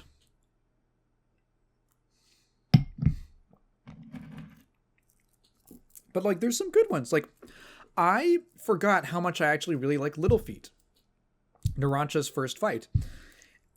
That's actually a really cool encounter in retrospect, because it's kind of like a Rocky taking the typical JoJo stand fight formula and flipping it on its head. The usual stand fight goes like, this. The characters get into a situation, something weird starts happening, they have to figure out how the enemy's ability works and where they are, right? It's rarely ever a one-on-one direct confrontation. It's usually someone's trying to ambush them, they're trying to take them out from afar, they're hidden, they are it's something like that, right? Because JoJo stand fights are actually much closer to like mysteries and horror movies than they are like a traditional martial arts story, for instance. And then, of course, like, they figure it out. They figure out either what the opponent's ability is and how it works, or where they are, or how to beat them. And the mystery is solved. And then the tables turn. And I thought that in Little Feet, he kind of does he plays around with it a little bit, because it starts off just like that, where Formaggio, he's got this ability to shrink people. And Narancia is, at first he's like, oh my god, what's happening? What's going on? And it plays out much like a typical JoJo stand fight. But then halfway through, Narancia gets the upper hand. And then suddenly the tables are turned. And it's not like he doesn't win immediately. There is now a whole sequence where actually the villain is now trying to figure out how the protagonist's stand works. This is the first time we've seen Aerosmith. And you can tell immediately about the obviously Aerosmith is a plane with guns and bombs. He does that immediately. But then, like, wait, how is he tracking me? How is he able to find out where I am? And like, oh, this is actually the stuff that the protagonists usually have to do. But now we're seeing it from the enemy's point of view. And then he figures out, oh, he must have some kind of a way to detect breathing. And yeah, Narancia's got like a CO2, like a radar that detects CO2. That's part of his stand. And then Formaggio has to figure out now, okay, well, how do I get around that? And then it all culminates in this big standoff, so to speak, a quite literal standoff. And that was like really cool. That's a very fun twist on the usual formula. I like that one a lot. I still find Soft Machine and Kraftwerk are still kind of, they're fine. They're fine. Kraftwerk is mostly, they're kind of just meant to introduce the stands. Sort of. Not even really. What does Soft Machine even really show off? Not much, but Kraftwerk has like one cool moment where he throws the stones in midair and then fixes them in place to get across the ravine. That's a neat moment. But it's mostly just fine. It's cool. It's cool to see. It's mostly a highlight just because you get really introduced to Mista. And oh my god, I love Mista. I love the relationship between Giorno and Mista. I think that it's one of the best kind of character arcs that you see over the course of the part. I love how they go from, Mista's not necessarily the most distrusting, but he doesn't quite welcome Giorno in just yet. And then over the course of this crazy day, literally like one day, I guess a few days, they go from like they just met to now they're like ride or die for each other. They are they're super close. Mista would like, they're homeboys now. That's a really satisfying relationship for me because I like both of these characters, and seeing them grow like that is great. Oh god, what do we even there's so much to talk about with part 5. I guess there's some stuff that I don't think not as many people know. Because a lot of it is just me saying, yeah, the fights are great. The characters are fun. The pacing is generally really good. Especially, the anime, I think, adapts it quite well. If there's one thing that definitely feels like a missed opportunity, it's easily Fugo. But there's a lot of background as to why that happened. Quite infamously, Fugo leaves the group at the halfway point when they all choose to betray the boss. He says, "This is too crazy. I'm out." And that in itself is not a problem. Fugo is a highly intelligent character, and in fact, man, he's so cool. Fugo has a lot of cool stuff going on that never quite gets followed up on because of stuff I'm going to talk about in a second. Fugo is a character who is highly intelligent, but he has this festering, uncontrollable rage issue as personified, as Abakio literally says, it is personified in Purple Haze, his stand. It is a rage that consumes and kills everything and can even hurt himself. This self-destructive power. And so I think that not only is Fugo maybe just naturally gifted academically, but I also kind of see Fugo as relying on his intellect over his emotions because he's afraid of his emotions. I think that he's afraid of acting passionately because he doesn't like hurting people and he doesn't want to hurt himself. So it makes tons of sense that in this situation, when he's so scared, his default is to run away. His default is to do the honestly sensible thing. He recognizes this is now a suicide mission and I didn't sign up for this. I'm going to stay loyal to the organization. Now, for the longest time, there was this misconception that Fugo was written out because he was too powerful. That came from nowhere. That has no sources, and that's not the truth at all. This is coming from the same author who wrote fucking The Hand and Okuyasu and plenty of extremely destructive stands. Araki actually said that he didn't really like... That was another reason that Avdol kind of gets left to the wayside in a lot of fights, is Araki he didn't really know how to write a fire-based stand, and in fact, he doesn't revisit a fire or heat-based stand until literally part 8 with Jobin. And Jobin's completely... It's a very, very specific type of stand that he has. I love Jobin, but... if Araki doesn't necessarily like writing a character that much, he won't just write them out of the story. He let Avdol stay until almost the end, right? And he had Okuyasu. He had plenty of strong characters before. The real reason that Fugo left actually is kind of interesting, and it has to do with a lot of stuff that was going on exterior to the manga at the time. So part 5 began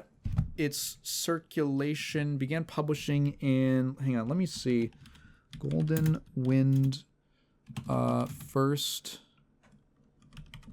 chapter release date. It started printing in December 1995. So 1995-ish was the sort of mid to late 90s was a weird time for Shonen Jump, where JoJo's had been printed up to that point. All of their classic series that were kind of front of the magazine, front page draws to readers had basically ended. Dragon Ball was over. Yu Yu Hakusho was over. There's probably a couple more that I'm either not thinking of or are just more popular in Japan, and so I'm not as aware of them. But basically, their big series had kind of dropped off, or not dropped off, but ended.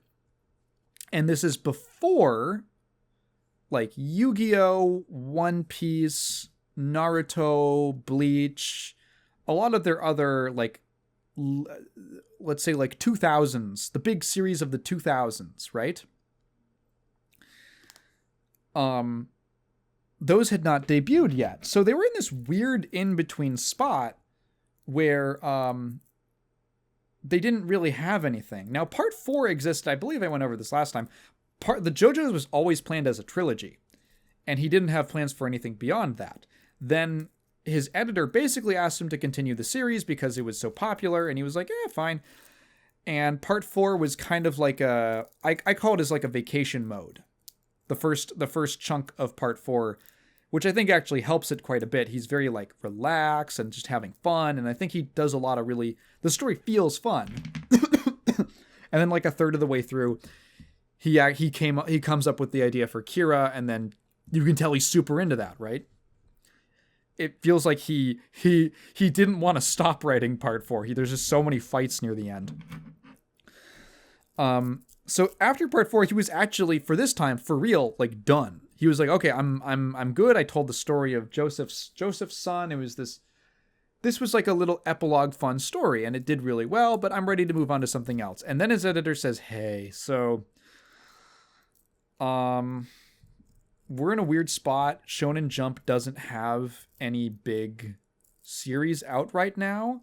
All of the classics are done, and we're kind of searching for new talent and new stories, and we don't have anything that's really taken off yet. You're kind of our last guy who we can put on the front cover. Could you do a part 5? And he sort of begrudgingly said, fine, I will do a part 5.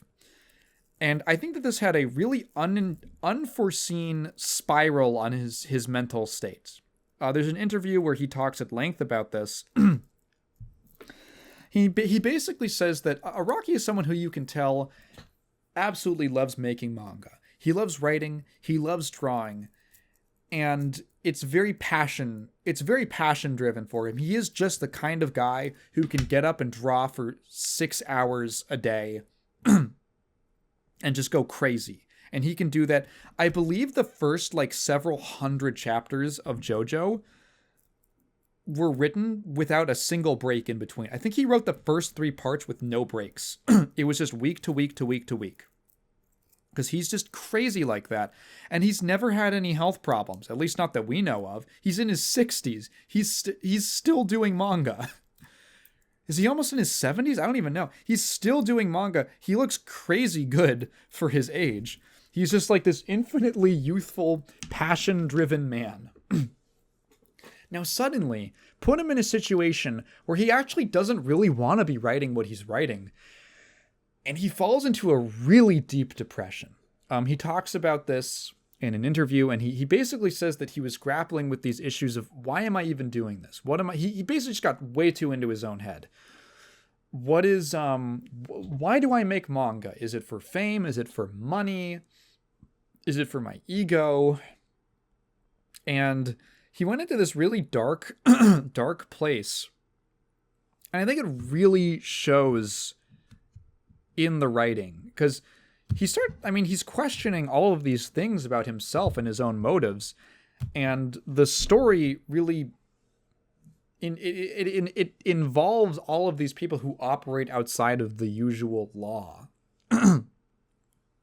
I mean, it's a pretty big jump. You go from like part 4, Josuke's grandfather, who's like his beloved father figure, is literally a police officer, and then we go to part 5 where they're all gangsters. And one of them, Abakio, is a former police officer who was like, the police are bullshit. They can't make any change. They're bought out by the gangs and the criminals. And the only way that I can make any kind of a change is by going outside of the law. Like, that's a big change. It's also much more intense. Characters in part 5 get fucked up. They are brutal and ruthless. There's an intensity and it just feels like everything is always balancing on the edge of a knife, you know.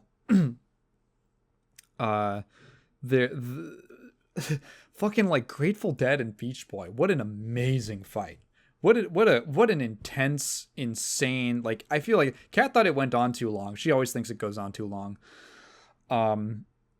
But I loved every second of it. It's so, I remember reading, I had no idea what was going to happen next. It was, that level of intensity was reserved for like the final battles of each previous part, where you're like, how the fuck are they going to get out of this?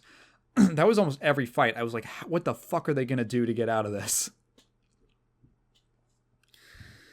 And I think that Araki is essentially, when he's in this really dark place, he starts to write his way through it. He starts to write his way out of it. And I think that it in a funny way, kind of leads to him writing some of his best stuff. I think it leads to him writing some of his strongest material. And there's some really strong thematic messages in Golden Wind. Is that, there's these incredible odds and this terrible tragedy that just permeates the part. It's just constant hardship, but the characters have this kind of this resolve and this determination, and that if they just keep pushing towards the future, eventually, finally, even if people die on the way, eventually all of their efforts are rewarded. It's almost, you feel in some ways when the characters are speaking like this, you almost feel like Araki is talking to himself, that all of this is going to be worth it. All of this is going to pay off. And that there's a reason that he is writing this story right now. There's like this gravitas that really enters the writing. I remember in, the end of the part of the White Album fight, when Mista is just so fucked up. It's such a great moment for Mista. He just keeps firing into Ghiaccio or Ghiaccio. I don't know how he's pronounced. He keeps firing into him, and just so that he can barely just push him back and back and back onto the spike to try to impale him. And every single shot just gets reflected back at him, but he has this faith. He has this faith that he'll survive every bullet. And then he's completely down. And in the last second, Giorno finally manages to get back up. And he transforms the bullet right as it strikes Mista's skull and is about to kill him. And he's like, Mista. This is one of the things I loved about their interaction throughout that fight. I only really picked up on it, I guess now the third time through. But in that fight, Giorno keeps saying, like, okay, well, we just need to get the disc. We need to get the disc. That's their goal at that point. And Mista's like, I think we can do better. And it happens like once or twice throughout the fight where Mista actually inspires Giorno to push a little further. And maybe, he's maybe thinking a little more with his heart, but it actually kind of emboldens Giorno. And he actually, it inspires him to dream a little bigger. We can actually take this guy out. We can overcome this seemingly unstoppable foe. And in the end, despite the fact that Mista shot himself the fuck up, Giorno says that he has this whole speech about how Mista's resolve, his resolve is what opened up the pathway to this total victory. It looked dangerous and it incurred tons of suffering, but ultimately it was the right move because he dreamed bigger than Giorno could at that moment. I love stuff like that. I love stuff like that from this part. Oh God, what else? There's this. There is a little bit of Christ imagery in Giorno. He is the son of Dio. Like, so literally, he is the son of God. And what I like about it, I picked up more on it this time around. Again, my third time through this story. But Giorno's place in the story is almost as if to change the course of other people's lives. It's almost like and they say this at one point. I think someone, I forget who it is, it's Mista or Abacchio, says something like, whenever Giorno says something, even if I don't believe it at the time, or I think he's talking crazy, everything he says always happens to work out. And it's almost like he's giving a prophecy. There's this comparison of Giorno to being a prophet, and that his words might seem confusing and his motives might seem strange, but ultimately, when you actually follow through on what he says, he was always right the whole time. He was always true to follow this like golden path that he's seen. I like that as well. it adds to the sort of serenity of his character. There's also the fact that he's fighting the devil. He's literally fighting the devil, Diavolo. Which, by the way, I really like Diavolo. I know a lot of people also think that he's a little less interesting because he doesn't get quite as much screen time, but I think he's also following up Kira, which I think is a little difficult. I don't think any of the JoJo villains are duds. Yeah, even that one. If you've read the manga. I don't think any of the JoJo villains are true duds, especially when you kind of dig into them. I think that Araki has a really good handle on making his characters thematically resonant with each other. And Diavolo absolutely fits that bill. So for one, just the concept is so cool. A mob boss who hides his identity because he's actually one half of a split personality. And the other personality just thinks that he's the boss's right-hand man, which is like incredible. That's how it's such a great concept. I love the episode where you first really meet Doppio and you're like, what's going on with this guy? What? And honestly, in retrospect, it's very obvious what's going on from the beginning. But I do remember, like, at the start, like, reading those chapters for the first time and thinking, at least having a moment of, what? Wait, hang on. There's no way this guy's the boss. What the fuck? And then realizing, oh my god, it's a split personality over the course of the fight. Fuck! Metallica is such a great fight. Oh, it's one of the only villain fights in the series, like true villain fights in the series. There's like a few in part 7, sort of. There's sort of one in part 8. Sort of. But yeah, it's like the most all-out villain fight. And it's so cool. I love that one.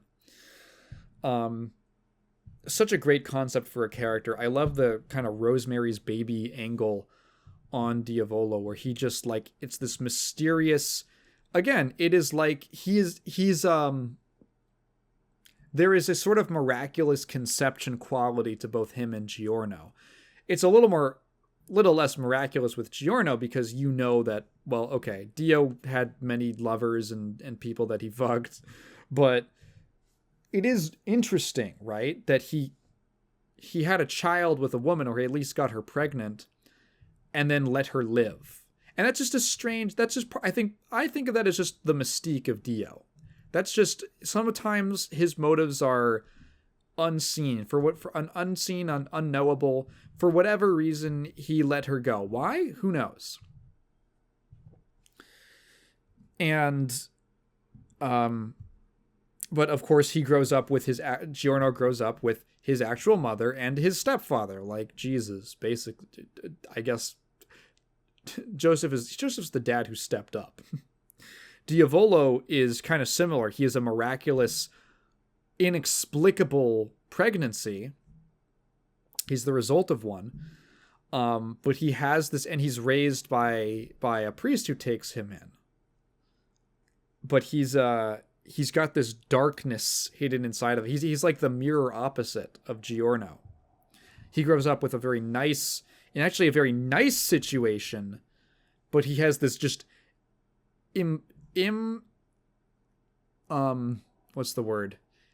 Insatiable violence and malice in him. There's a difference between King Crimson and Gold Experience. So, there's another thing. Gold Experience is the name of the first. It gets its name from the song of the same name, which was Prince's first single. Prince, a Prince song for the Son of God, huh? Prince of King of Kings. Giorno's ability is to give life. He actually imbues people with life. He gives life to the non-living. He can heal people.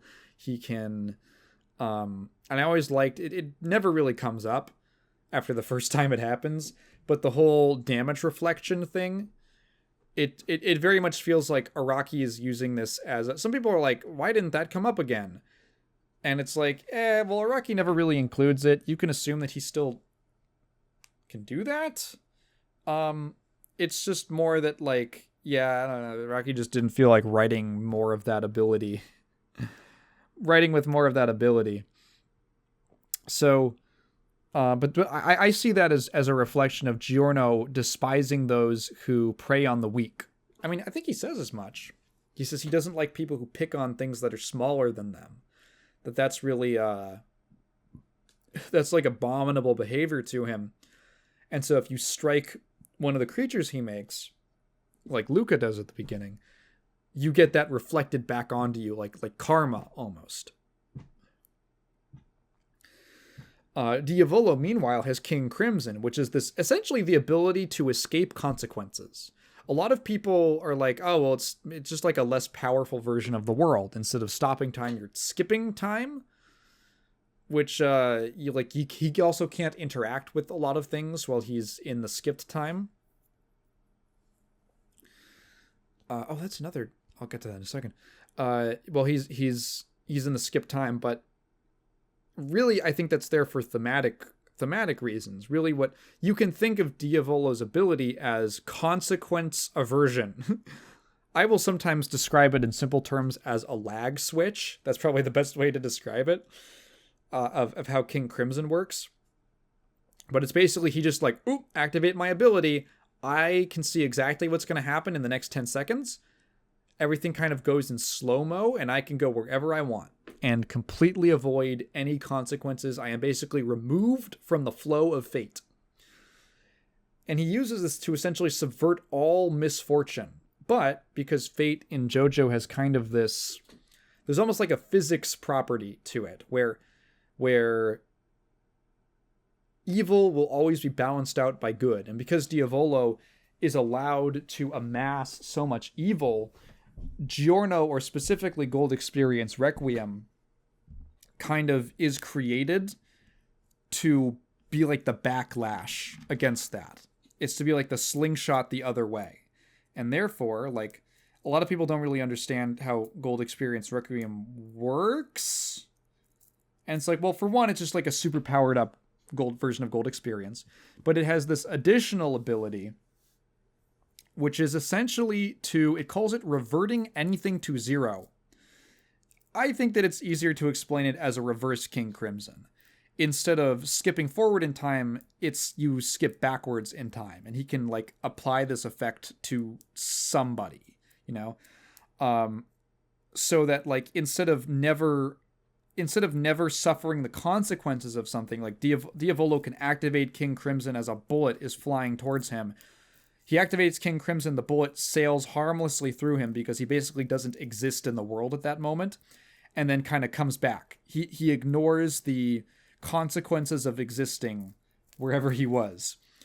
Gold Experience Requiem forces you to go back. It forces you to go back and go back to the cause of the effect. But that you will...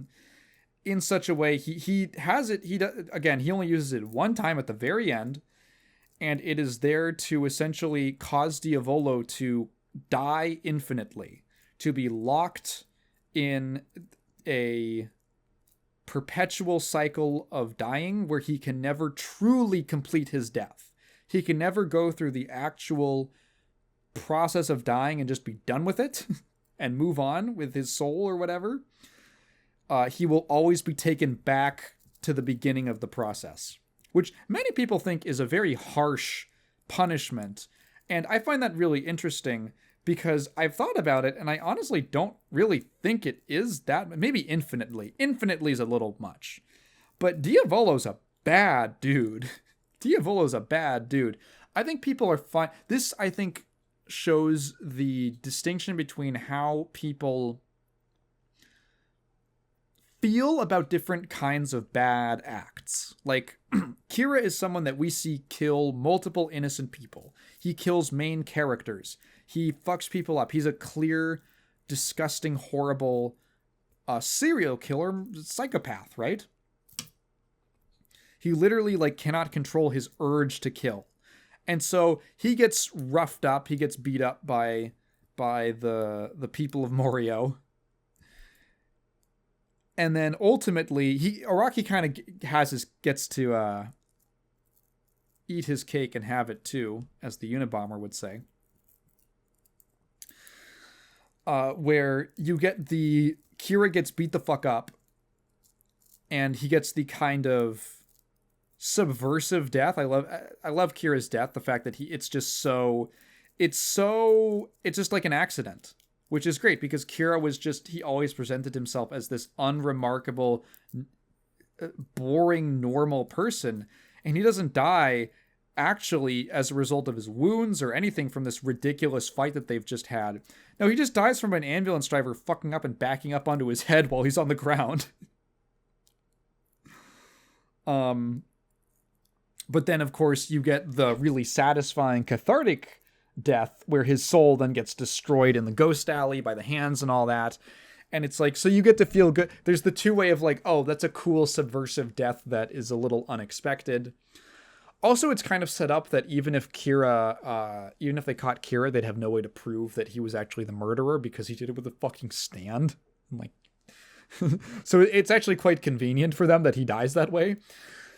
But then you have like, oh yeah, now you get to see him like freaking out and like, no, and then he gets destroyed, but maybe not really. Go read Dead Man's Questions.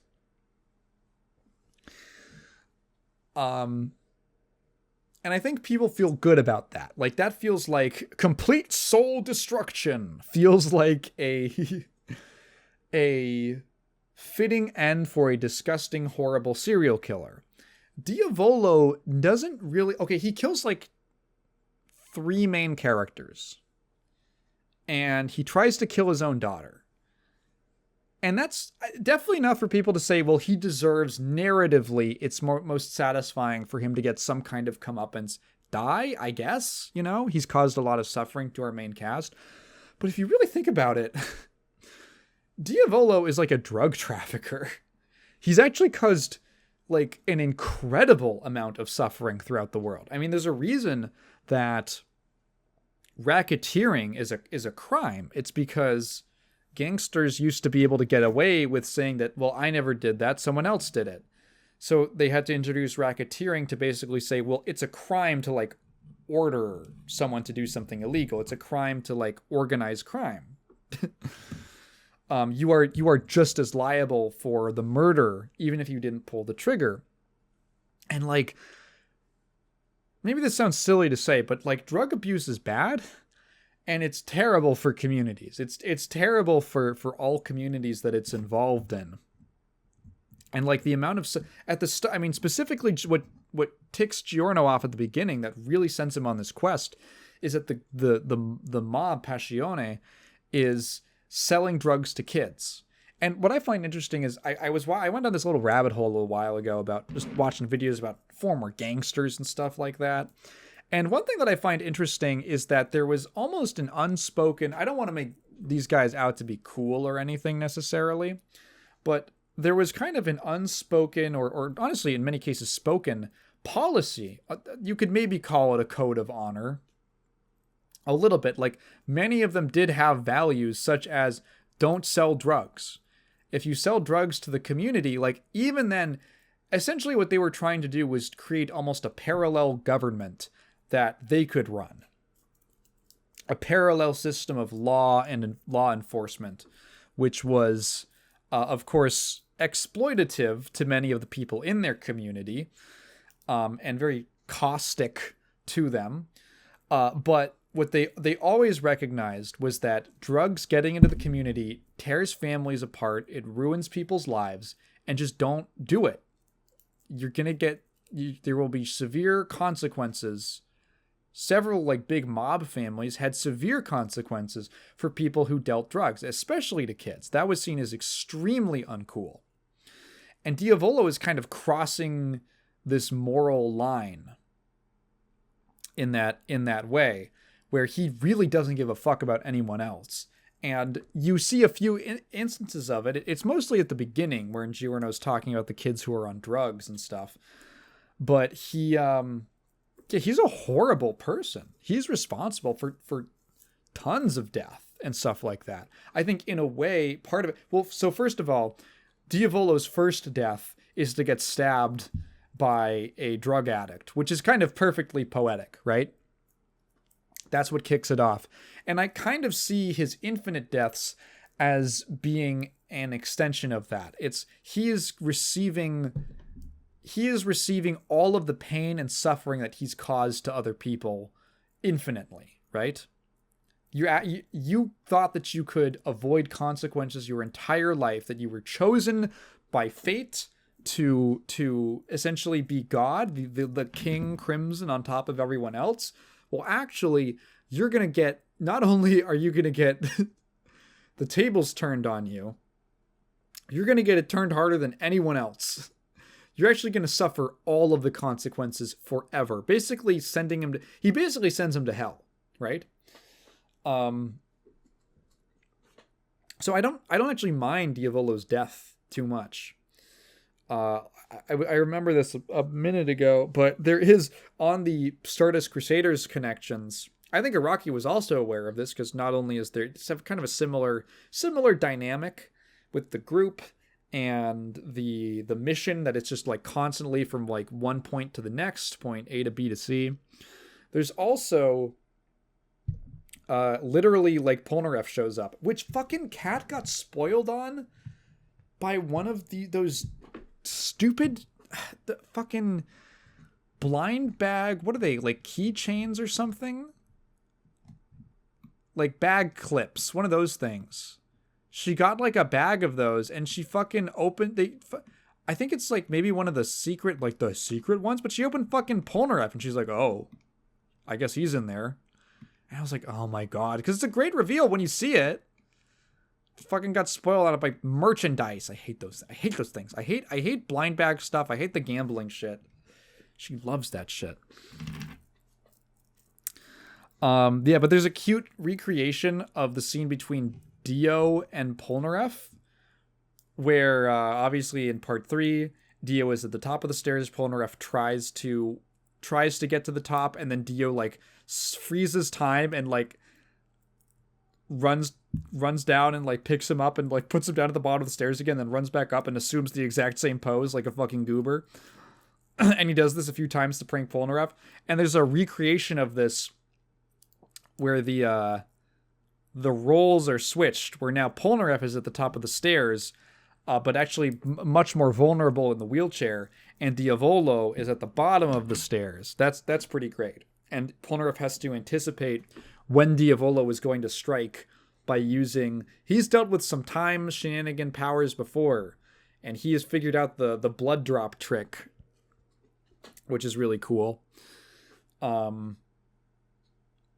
So I dig that. I'm glad Polnareff came back. It's always fun when an older character comes back. You don't get too much of that in JoJo. I guess it's pretty consistent. He actually does it every part, now that I think about it. Joseph Speedwagon comes back in part 2. Joseph is in the group in part 3. Jotaro is in part 4. Jotaro and Koichi both show up at the beginning of part 5. Polnareff shows up at the end. Jotaro is very important in part 6. And then you jump to the next universe, and there's a flashback with Johnny in part 8. We haven't gotten anything in part 9 of any part 8 characters, although I'm actually very excited. You know what I bet he's going to do? Everyone's like, oh, are Josuke and Yasuho going to show up? Oh man, that's going to be so cool. Because the Higashikatas, they had a vacation spot in Hawaii. Yeah, like oh, that would be a perfect setup to bring Josuke back. I bet he's gonna bring back fucking Carrera. I think he's gonna bring back Carrera, the Yukako analog. Dirty, smelly girl. But anyway, how much more do I have to say about part 5? I have a lot to say. I could talk about it just on and on and on. But I think you know what? It was really nice to rewatch the anime, because the White Album fight, I've mentioned it a few times. That's the moment in the manga when I first read through it that I was so excited. it was so intense. I couldn't understand how they were going to defeat this guy. He's just so incredibly powerful. He seems unstoppable. And then as it starts to happen, when like everything seems lost, and then suddenly it's like, and you get that Giorno's speech, and he's fucking holding Mista's body, and it's drawn as a reference to La Pieta, which is fucking Mary holding Jesus' body, which technically like kind of Giorno's like the Jesus analog, but it's sick as fuck anyway, even if it doesn't make as much sense symbolically. It's just so cool. And then I remember I was almost screaming during that fight. I was losing my shit. I was genuinely, I've never been reading something and wanted to scream like that before. The only other time was honestly during the True Man's World arc in part 7. But I couldn't believe what I was seeing. It's so good. It's so good. And that was again like the moment that I was locked in on JoJo. I'm a super fan of this series now. Like, I don't care. I'm all in. And then it was one of my most anticipated moments when the anime was coming out. I just could not wait until we got to White Album. I was in high school. This was 2018, so I was a junior in high school. And I was so excited. It was such a big part of my year that I was going to get to see part 5 get animated. It was the first time I'd ever been watching JoJo as it came out, and also watching a part that I had already read was really cool.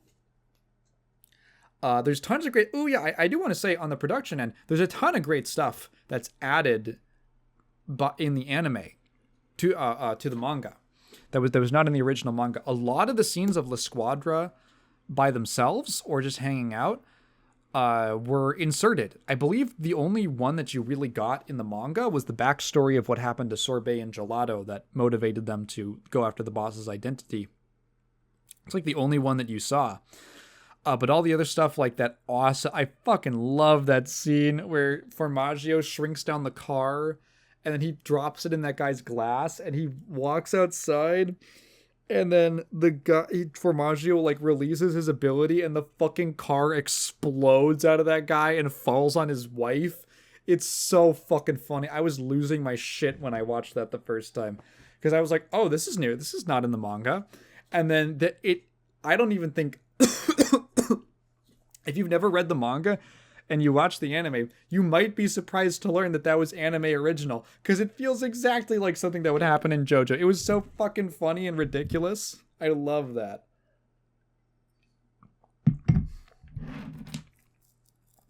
But they nailed all the stuff that I wanted to see. And when they got to White Album, I was so psyched for it. When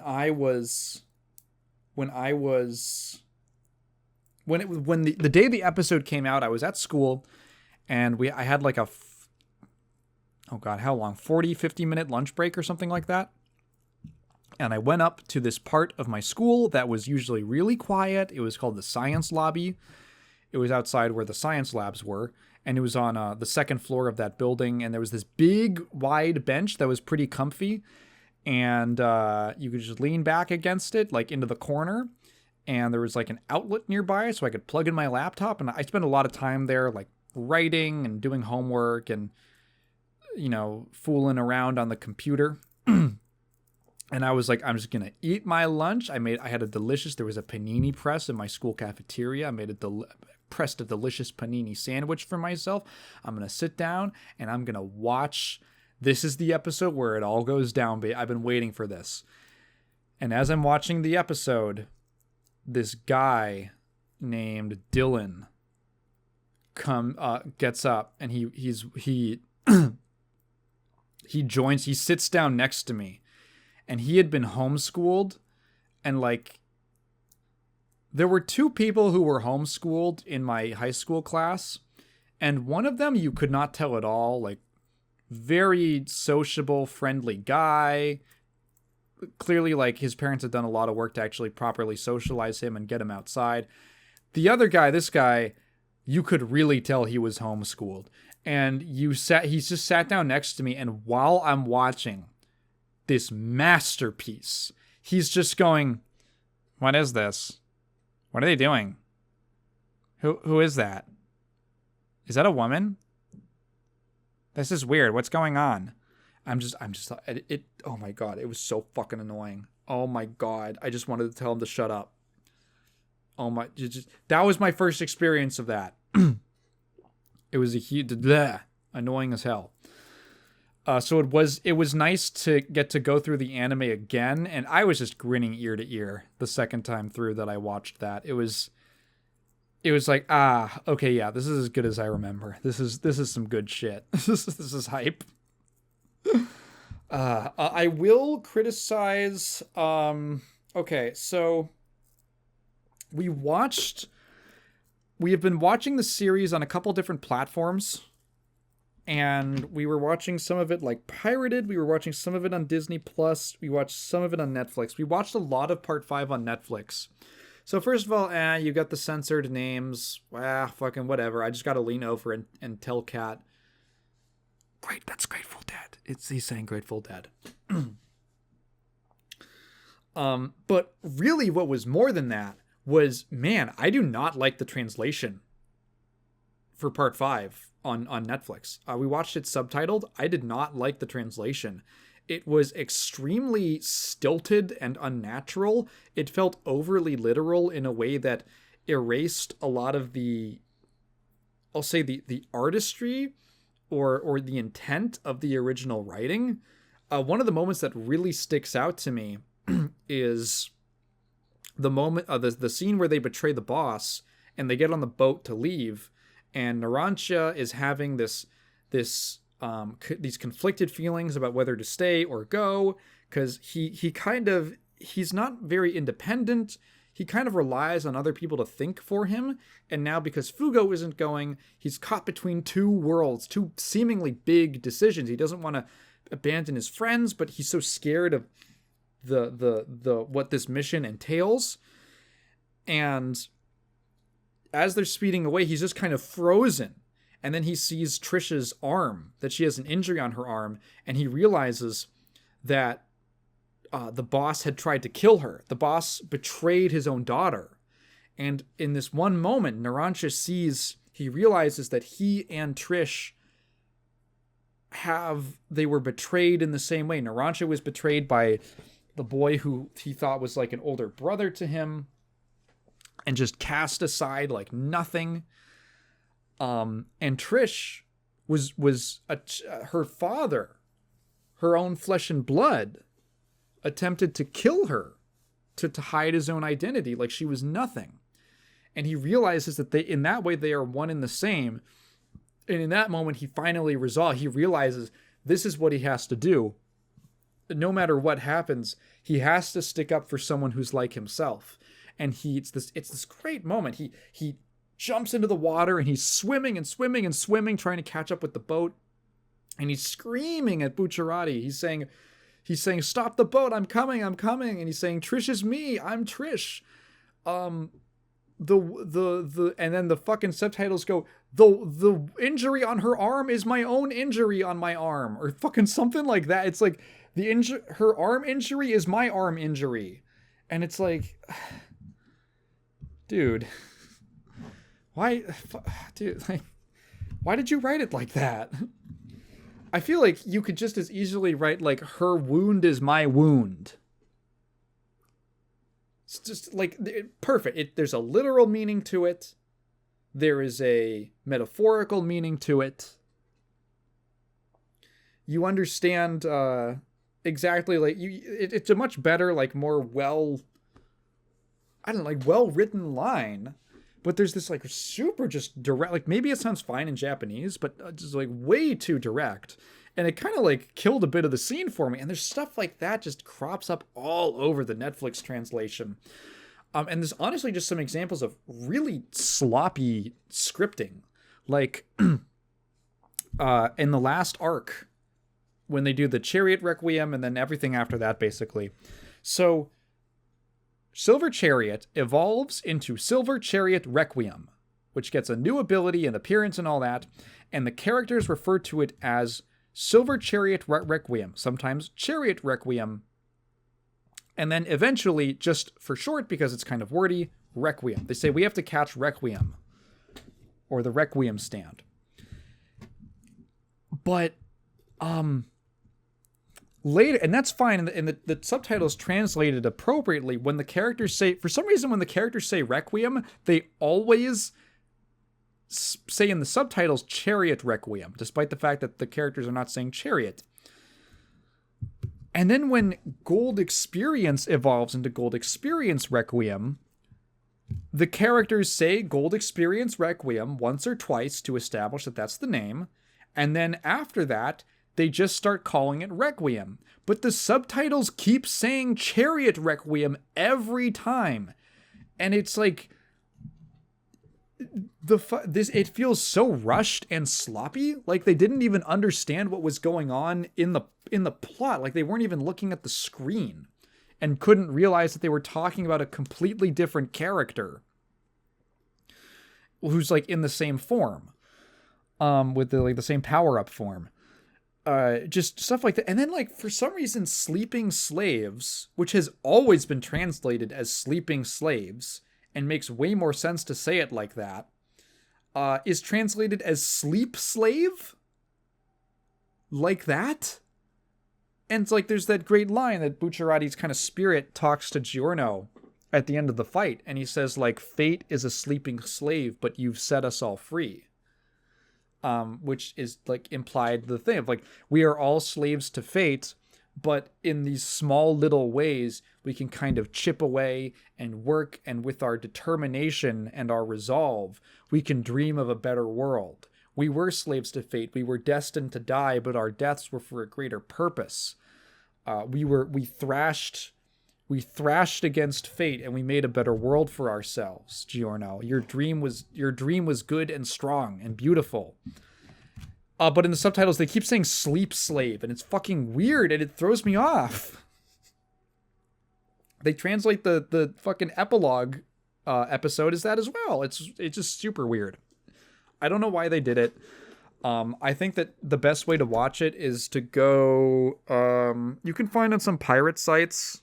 Like, the best translation would probably be, so there's some pirate sites that have, like, Golden Wind uncensored, so you get the actual original names. And I think that it's basically just ripping the Crunchyroll subs, which are much better, in my opinion. That's what I watched originally. So I would recommend that. I would not recommend watching it on Netflix, at least in the subtitles.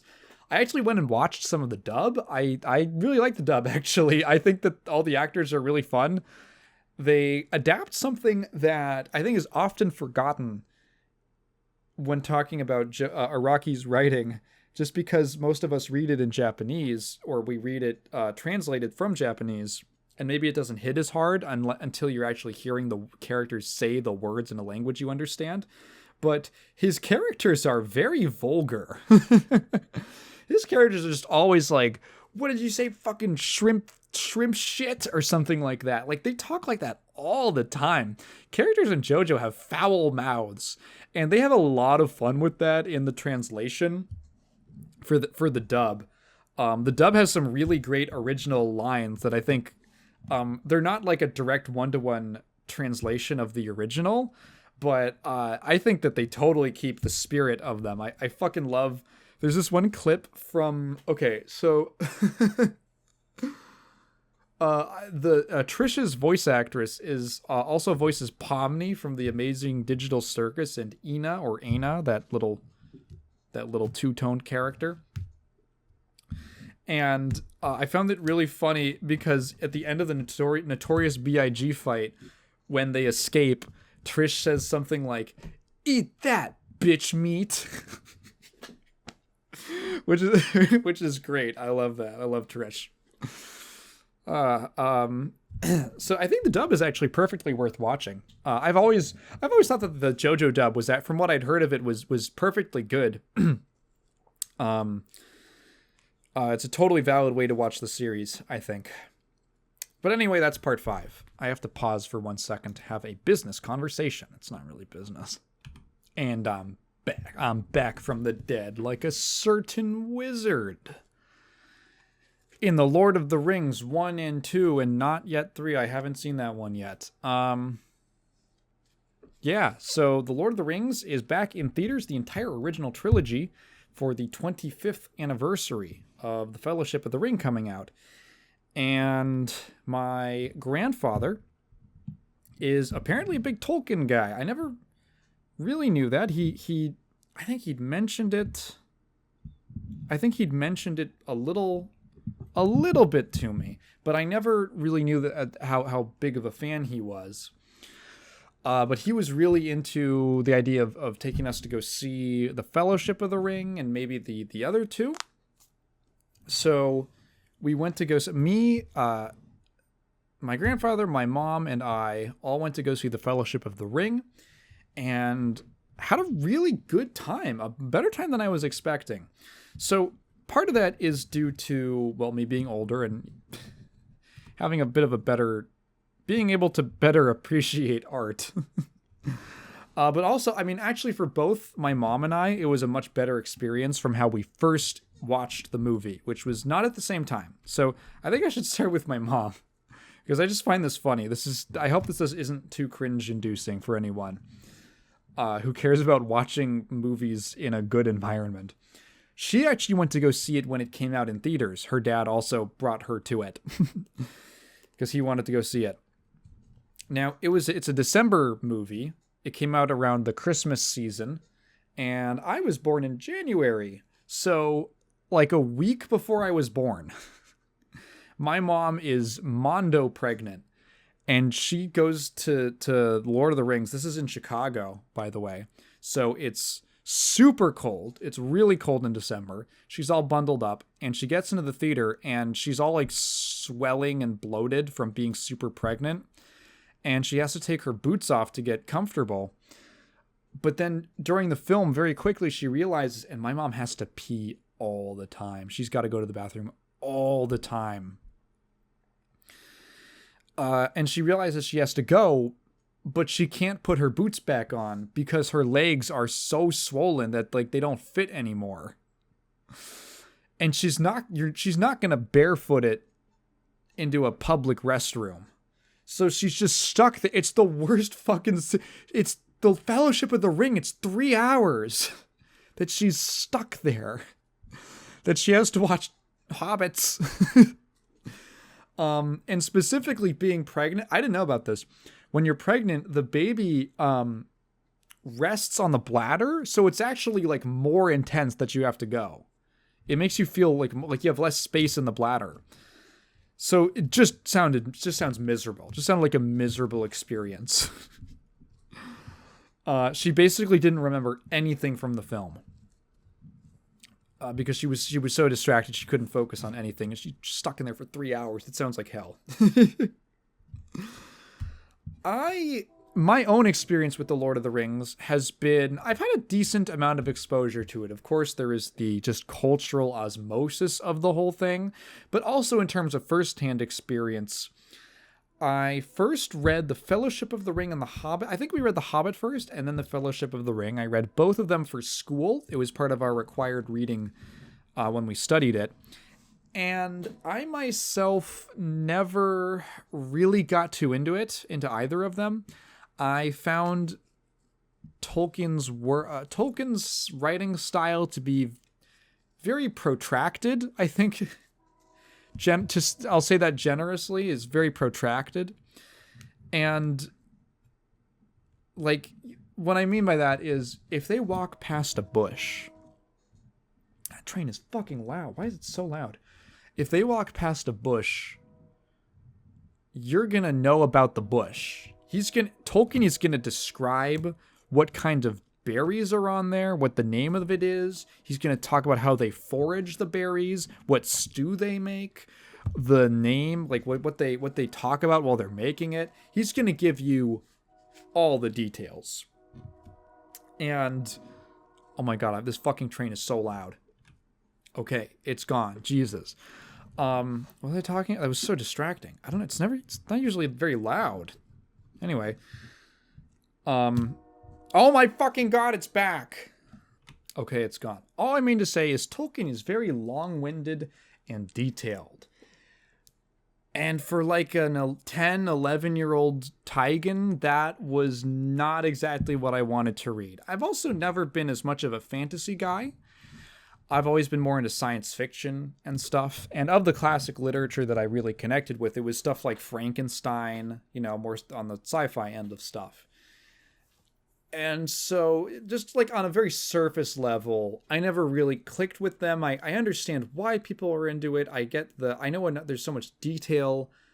I know that these are big epic stories. I get the idea. I've always understood it from afar, but I could never quite get into it myself. And then I remember very little from the books. Very, very little. And then it didn't stick with me very much. And then I saw a bit of the movie on TV one night, and it was also not a great way to watch the movie. It was on a pretty small TV screen. Obviously, it was on television, so there was a bunch of commercials. I only watched like half of it because it started at like 7 p.m. and it's a 3-hour movie. So like I had a bedtime. I had to go to bed. So like, yeah, not a great way to experience it. Now, shocker, I will tell you, it actually plays much better on a big movie screen when you've got these gigantic sweeping shots of the New Zealandic countryside and this massive, beautiful orchestral score. The film is actually much more enjoyable that way, and with no ads, just front to back. Incredible. So I was up for it because, might as well. And it might be nice to spend some time with him and my mom. And, I'm not paying for the tickets. So why not? And then I wasn't expecting to like it as much as I did. I had a really good time watching Fellowship of the Ring. And I really got it. I feel like I really understood it. Peter Jackson made an incredible undertaking in adapting The Lord of the Rings. Not only are from a technical level, are these movies just absolute labors, just absurdly,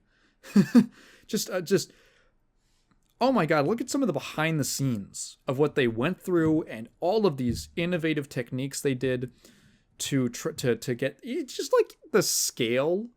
Trying to get they made duplicates of multiple sets that were Hobbit size and regular human size, and they would composite them together. They used forced perspective. They used a little bit of CG. They used puppets. They used body doubles. There was all of these techniques that they used just to get the hobbits to be the right size, to sell you on the hobbits, and it never looks bad. I don't think there was not a single time where I didn't believe that Elijah Wood was actually 3'5" or something like that. It's a remarkable job of detail. I mean, the job that Weta did, the prop company. Oh my God, I can't even fathom how much effort, just sheer effort and love went into these productions. And then on a writing side, Peter Jackson had a really powerful task in front of him, which was to take Tolkien's big, epic, long-winded writings and adapt them into a screenplay that could be enjoyed by most audiences, by mainstream audiences. For instance, me, who could never quite get into the books. And you know what? He absolutely succeeded. I know that there's some stuff that's missing. There's certain elements that aren't quite there from the books and all that. And to be honest, I'm okay with that. I don't mind. He did a tremendous job, I think, really distilling the strongest points of Tolkien's writing, or at least the many of the strongest aspects of it.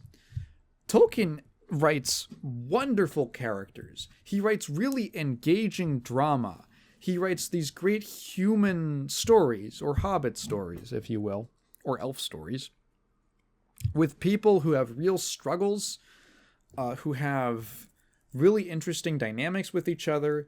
He writes a world that has a lived-in, thought-through history that feels real, and it feels like these people are products of the world that they live in. It's a story that's not just about, it's like good versus evil, but what is good and what is evil is just as important. There's real values and like philosophy in his writing. There's beautiful writing, some great memorable there's so many great quotes. So many great quotes of dialogue. I love when, Gandalf, so many classic Gandalf lines. Wizard is never late, and he's never early. He arrives precisely when he means to. I love when they're talking about, does Aragorn know about, well, there's breakfast, what is it? Breakfast, second breakfast, 11sies. Brunch, lunch. Do they have brunch? I don't remember, but it's like brunch, lunch, dinner, supper, and dessert, or something like that. I just got really into it. I got really into it. So much so that I really wanted to see the rest of it now. So I have seen the Two Towers. We haven't done it all in one go, although many of the theaters are playing them every movie back to back to back. That's a lot. That's dedicating an entire day, and I just don't quite have the stamina for that. But I've seen the first two. I will be seeing The Return of the King on Sunday, and I'm really looking forward to it. So it's hard for me to talk about Lord of the Rings because it's one of those things that is been so talked about, it's difficult for me to add anything really novel or that you haven't heard 100 times before if you haven't, if you've been into this stuff, or even on the outside like me. But what I did find out that was really interesting, I did some digging into the background of the film and some interviews with Elijah Wood and Peter Jackson, and there's a great interview that Peter Jackson did for the release of the first movie, for the Fellowship of the Ring, with Charlie Rose. And Charlie Rose is a terrible interviewer, infamously terrible interviewer. But Peter Jackson has some really interesting stuff to say. And it kind of reframed how I thought about the entire Lord of the Rings and Middle-earth setting. So, I don't know how well known this is, but J.R.R. Tolkien was a British academic. He studied history. He was a philologist, which means that he studied languages, and he also studied myths. These were the things that really dominated his life, that were his passions. And one of his great frustrations was that Britain did not have an ancient myth. There was almost certainly some kind of unique pre-Christian British mythology. I mean, you can see it in the remnants of things like Stonehenge.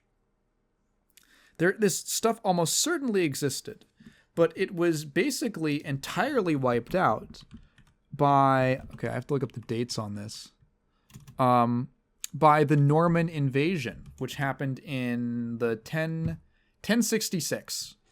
A ton of British culture and history was lost. And so the oldest British myths started like King Arthur, which is like the medieval period. And all things considered, it's actually very recent, compared to like many. And so he looked around at all of these other cultures, the Greeks, the Romans, the Norse, the Egyptians, the Mesoamericans, and all of these people, even like their close neighbors, like the Scots and the Irish, managed to hold on to at least some form of their ancient mythology, the foundational religious and historical, and myth is wrapped up in all these things: religion and history and entertainment and education.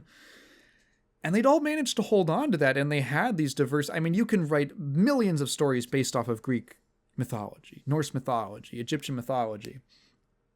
And England lacked that. And his real, almost, I think, it kind of became his life's goal, or one of his life's works, was to create Middle Earth became a foundational myth for Britain. It was meant to be... He never actually thought of the Lord of the Rings or the Hobbit or any of these things as fantasy stories. He never quite thought of them as fairy tales, although he did love and respect fairy tales. He never thought of them as such. In his mind, the Lord of the Rings was mythology. He was creating a myth that his mindset is not, well, this is happening in some fictional world. He was writing it. His thought process was, let me just write this as if these are stories that happened 7,000 years ago in Europe. And that these were stories that were written down and recorded, or they were first passed down orally and then written and have made their way. And now I am writing these stories. This is how I imagine them. It's like the tale of Beowulf or something like that. It's just something so incredibly ancient and foreign and alien. It's like, yes, it seems like a fantasy because it takes place in a world that is so different from ours, that is so pre-technological, that is so like Abrahamic. And that's what he was getting at. And I really realized that after I watched that interview, and then I went to go see The Two Towers, I was really realizing his vision for the Lord of the Rings. And that this is not just an entertaining fantasy story. This is like, there's something really important here. That's at least how he felt. It feels important. It feels culturally important. And I think in many ways he actually succeeded at doing what he set out to do. Maybe not, I don't think many people associate the Lord of the Rings with being a British myth, but it is the foundation of an entire genre. It is about as influential on people as Greek and Roman mythology is on our art and entertainment. Maybe even more so. I mean, Christ, if you think about the influence on video games, it's unreal. You go from Dungeons and Dragons to like the Plato like proto roguelikes. You get like the oubliette out of that. Then from that you get wizardry, and these are all just people trying to, like, the first roguelike was literally called D&D for Dungeons and Dragons. It's just people trying to recreate Dungeons and Dragons, which itself was trying to recreate the Lord of the Rings. And you go from like the oubliette to wizardry to like Dragon Quest to the genealogy, the genealogical tree of inspiration is absolutely massive. It is the branches are so wide and and they go off in so many unexpected directions. It's like the foundation of the entire fantasy genre as we know it in the Western world. And so I think in that way he actually succeeded. And what kind of a story was he trying to tell? Because I said it's not just about good versus evil, but it's what is good and what is evil. So like, what is evil? Well, Tolkien was also, he resented industrialism. He said that he wished he had been born 100 years earlier so that he could see the British skyline unmolested by smokestacks and factories. He was kind of a pastoralist in that way. He resented the fact that in his mind, industrialism and like, I guess, industrial capitalism, I don't want to ascribe too many political ideologies to him, was like this thing that just consumed. It consumed and consumed and it made shit. It made crap. It made the world a worse place, that we were just fine before all that stuff. And it was the short-sighted greed of mankind, which would destroy our world. It would destroy our environment. And that's what Sauron is. Sauron is essentially like the devil. And the devil corrupts Saruman, who is meant to I'm gonna spoil it, by the way. I'm gonna fucking spoil everything. You guys know how this podcast is at this point. Sauron corrupts Saruman, which is pretty obviously like, oh, Saruman, it's like man of Sauron. Tolkien was very deliberate with his names. He corrupts him, and he makes him see this lust for power. And what do you do when you run out of resources? You start chopping down the forest. You start mining the earth. You start killing people and ravaging villages and plundering their stuff. Why? Because I need more. The only way, I can't grow it. The only way is to take it. And what he does with it is he creates weapons of war. He creates more destruction. And Tolkien, I mean, he lived through World War I.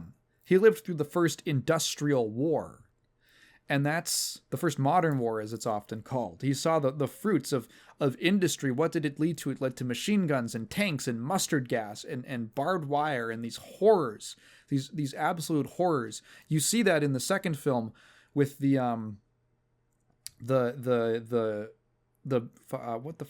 Battle of Helm's Deep, where it is a traditional war. Even like at the start, it's like a traditional siege.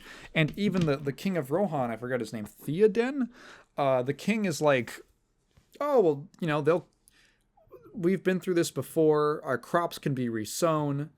Our houses can be rebuilt. And Aragorn is like, no, dude, they're going to fucking kill you. This is different. War, fuck Ron Perlman. War has changed. This is not what you're used to fighting. This is not the same dynamic. Sauron is going to wipe you out and at best enslave you. And it starts out as a traditional siege. And then what happens? These new siege weapons come in. These great like trebuchets and explosive. I mean, they use fucking explosives. Like they invent gunpowder to destroy the walls, and they're completely unprepared for this. They have no idea what could have been coming.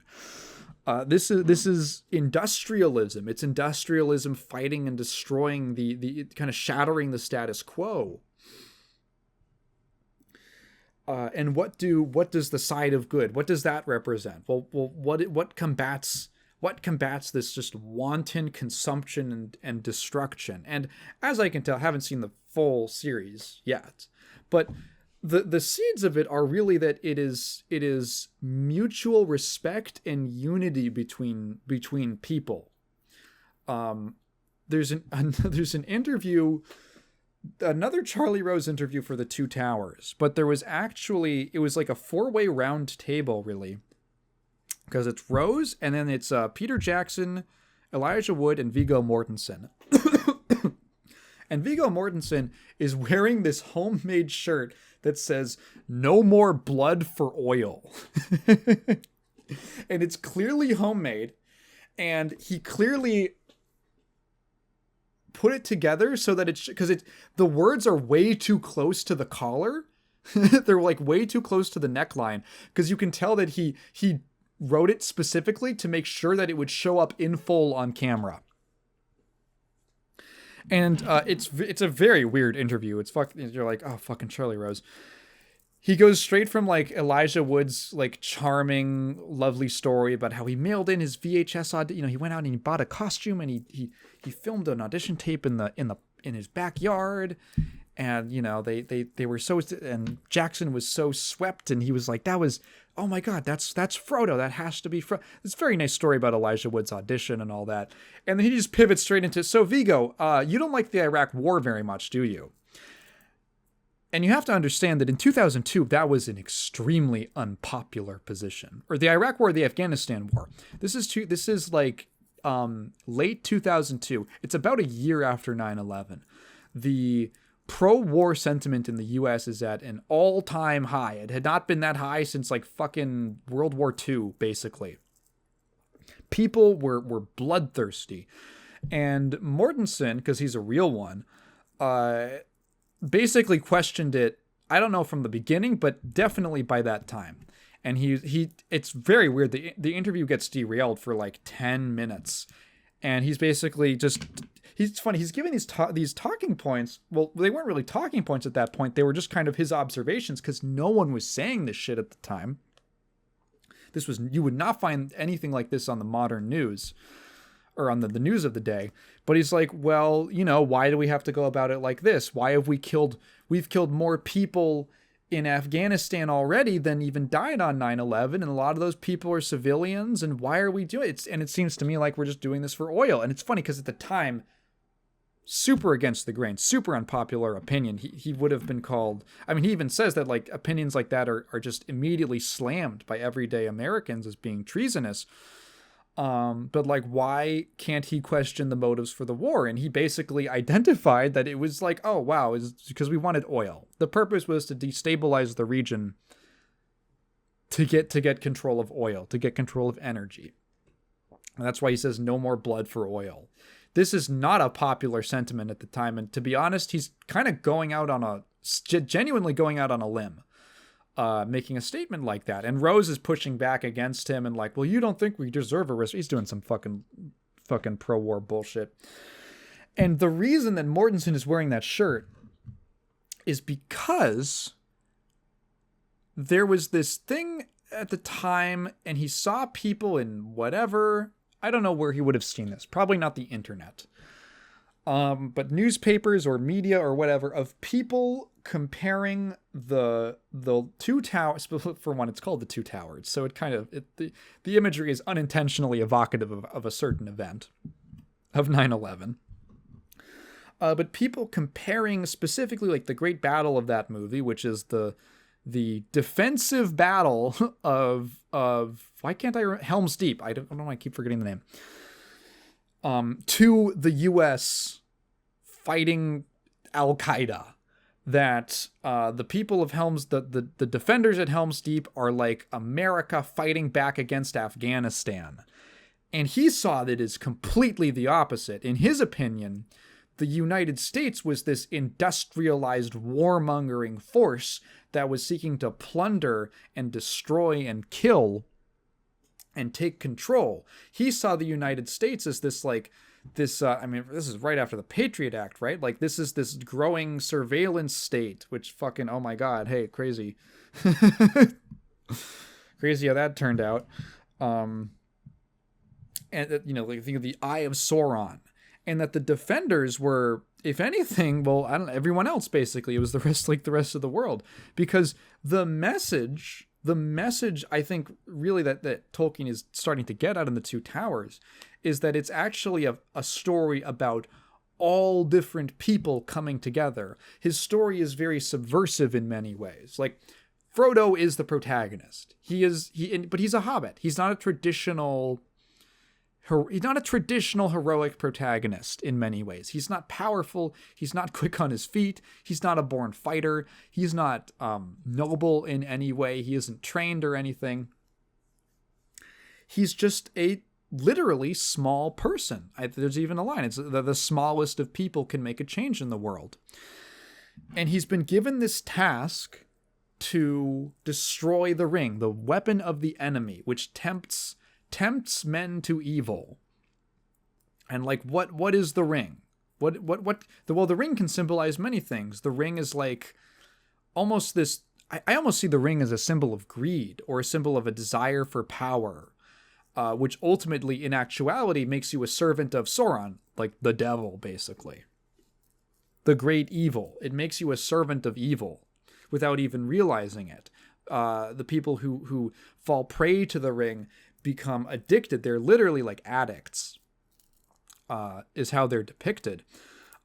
They're like addicts going through withdrawals and who are fiending for a taste of that ring. There is something intoxicating about its touch, which is why they have to destroy it, because however powerful it might be, ultimately it makes you, even just using that power, the power cannot be used for good. The power cannot be used for good. It is inherently an evil thing. It has to be destroyed. And that falls to a small person, Frodo. someone that you wouldn't expect, someone who didn't even really want this responsibility is kind of thrust upon him. And then later when they have the Council of Elrond where they decide what they're going to do with the ring, he is kind of, he takes on the responsibility himself. It's sort of a very, very late responding to the call, heeding the call, if you will. It happens like 2 hours into the film where he's like, well, if no one, because they all start arguing, all these different peoples, there's humans, elves, and dwarves there, and they all start arguing about who's going to take the ring. And Frodo just gets up and he says, fuck it, I'll do it. And everyone's like, what? And why is Frodo the perfect person? Is because he doesn't really want to do it. He's the only one that they can actually kind of trust with the ring, to carry the ring, to be the bearer of the ring. And what does he do? What does his action do? It causes all of these different people to come together. Literally, you get representatives of basically every single race and like community. Obviously, it's him and his hobbit friends, but you've got Legolas the elf and Gimli the dwarf, and dwarves and elves have kind of some bad blood between them. It's a little stronger on Gimli's side. It seems like the dwarves keep stronger grudges than the elves, or at the very least, the elves don't show it as much. And then you've got Aragorn and Boromir, who each represent the two kingdoms of man that have been like split. They used to be united, and then they were split. And they're also both basically the heirs to both of these kingdoms. No, hey, hang on, wait, I'm wrong. They're both Gondorian, technically. You don't see the Rohan until later. Yeah. Sorry, so they're both Gondorian. Yeah, you see because the Rohan heirs are different. What I was actually thinking of is that Aragorn is like the original bloodline heir to the throne, and Boromir is kind of like the heir to the replacement government throne, essentially, of Gondor. You don't see the Rohan guys till the Two Towers. But he brings all of these different people together who are all able to unite. If they can't unite around the ring, they can at least unite around Frodo. And then that continues throughout the Two Towers, where even though the party gets split up, all of these different races and all of these different people have to come together to fight against this kind of symbolic ultimate enemy, which is like this all-consuming lust for power, this all-consuming consumption and industrialism that cares nothing for the beauty of the world. It's just kind of like this force of nature that people like Saruman have been seduced by. And I think that's for a foundational myth, that is a very powerful message. It's a powerful idea. Is there anything else? Man, Frodo and Sam seem really gay. I know that there's been like pushback to that idea, and like they can just be, can't men just be friends? Hey, they absolutely can. Men can be great friends. But the way that Peter Jackson shoots Sam and Frodo, like, I wanted them to kiss. I'm not even trying to be fun. I wanted them to kiss. It's actually crazy. The moment in the Two Towers when Frodo freaks the fuck out because he's really starting to fall under the influence of the ring, and he almost stabs Sam through the throat. He's got the blade, like the tip of the blade at his throat, and Sam says, like, "Don't you recognize?" He says, "I'm your Sam. Don't you recognize your Sam?" And I was in the theater. I was like, "No, my God, no! Oh no!" I wanted. Oh my God! It was like lovers turning on each other. I felt so bad. It's so heartbreaking.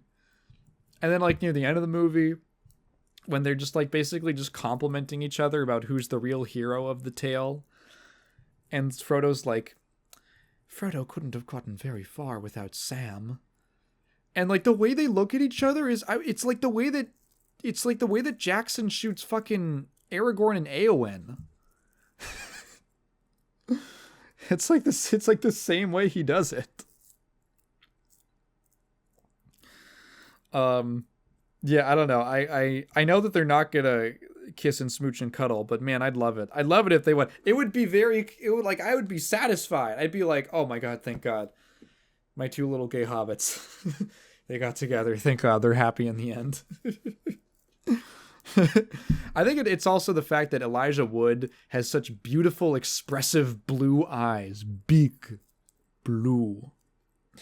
That like he could anytime he looks forlornly at anyone, like especially Sam, there's just this like huffy passion in there. It's so funny.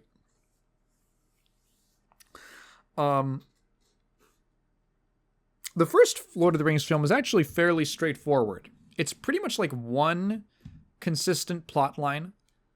It's a journey, and then at the end of the film it splits up. It splits up, and The Two Towers introduces a ton of new stuff. It really expands what's going on. There's now multiple plot lines. There's a lot of new characters. There is a whole political aspect infused into there. And I think it all works because at the core is there's two stories that are going on. There's Frodo, Sam, and Gollum / Smeagol, and then the rest of the party who are doing a bunch of political stuff with trying to unite the kingdoms.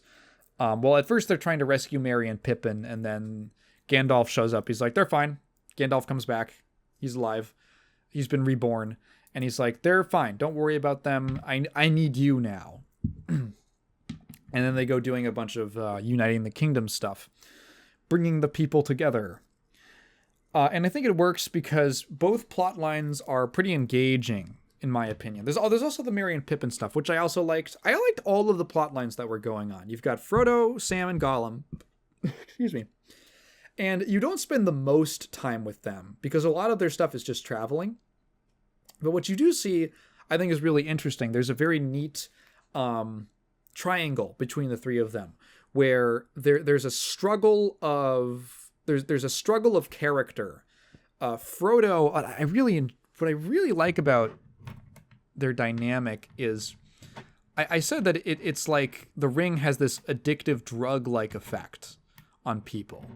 And Frodo in The Two Towers is really starting to see the consequences of exposure to the ring, and he's really starting to feel the temptation and the pull, and he's kind of like out of it, and he's almost like a little like detached for a lot of the movie,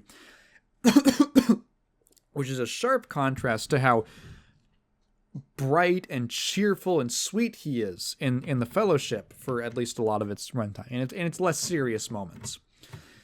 He seems less innocent, and like there's clearly like he's almost in a funk for a lot of The Two Towers.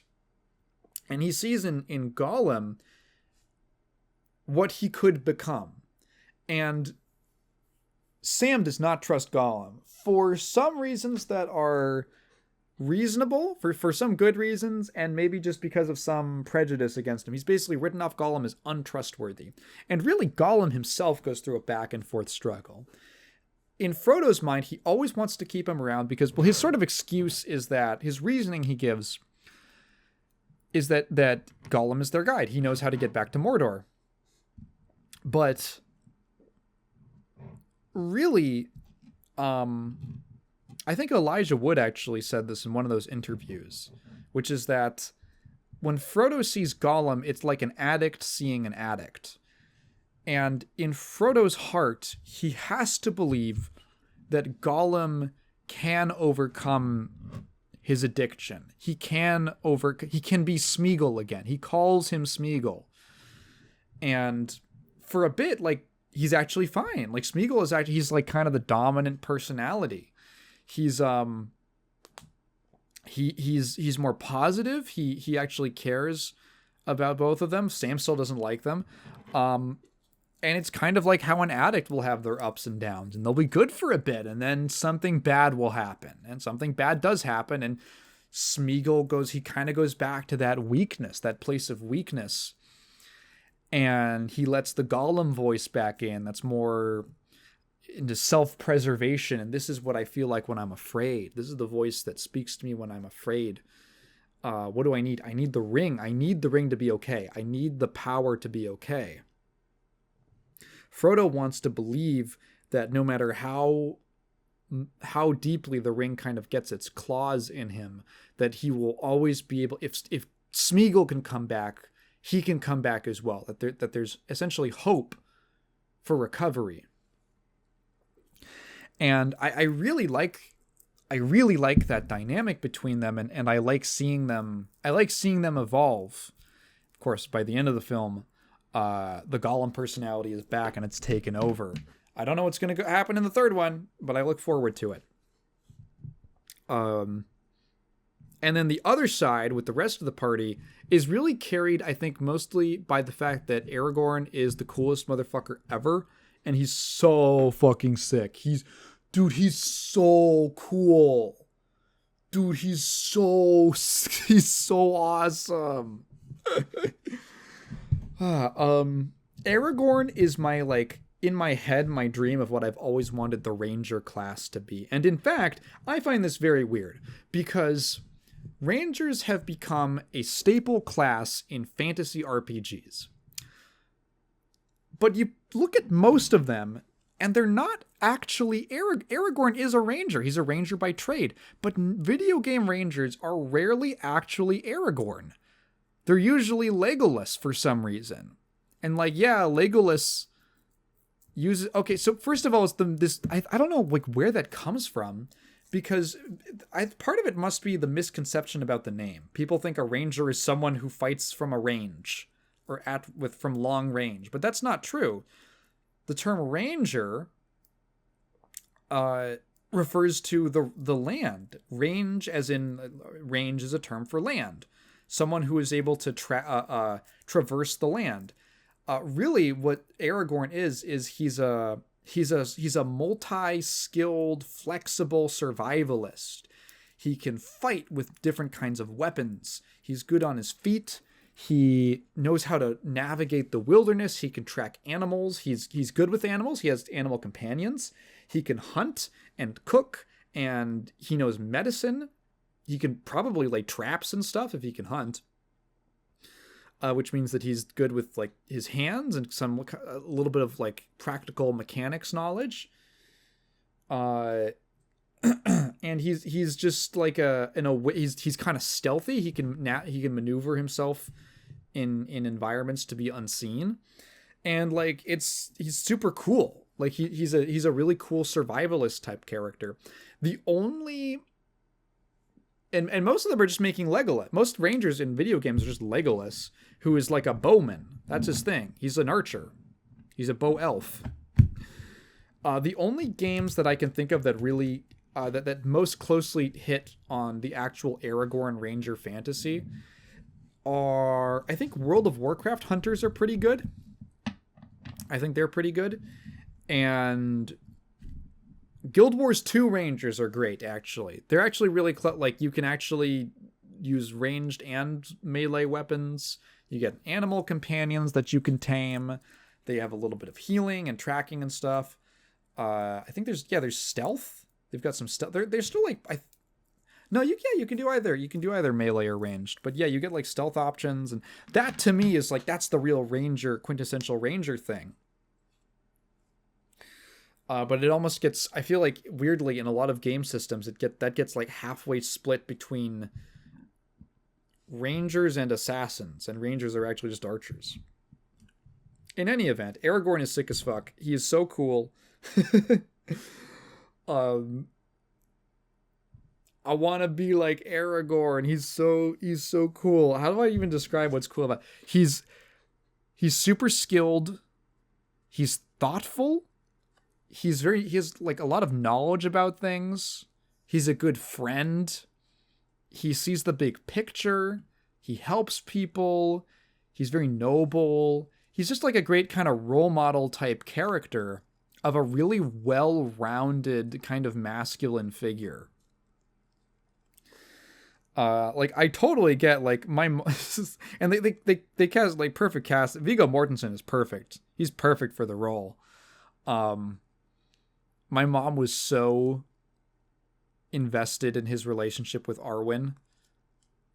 because she's like, oh my god, dude, they're so beautiful. They're so beautiful together. And in like the second movie, when you kind of discover that before they left, Aragorn had to basically give up his love. He basically couldn't go through with the social pressure from Elrond was like, you can't love my daughter, you're going to take away her immortality, yada yada. And he's kind of like painfully had to let his love go. And then he meets Éowyn, who has a very similar name, which I think is intentional. And Éowyn is also, she's like a human princess. Arwen is like an elf princess, basically. And Éowyn is like a human princess. Although they have fairly different personalities, I think. And it's this very funny, like, one-sided relationship that I sort of get from them, where Éowyn is clearly super into Aragorn, because fucking who wouldn't be? But he's like hurting a little too much. He's not quite over. He's not looking for a relationship at the moment. He's focused on the big picture about winning this war and all that. And I don't know. He's just sick. He's so cool. He's sick as hell. I love the stuff with Grima Wormtongue. What a great like little slime ball character. I really like the idea of this king who's been cursed to be so basically lose his mind, go completely like senile, and his senses are barely there, and he's just got this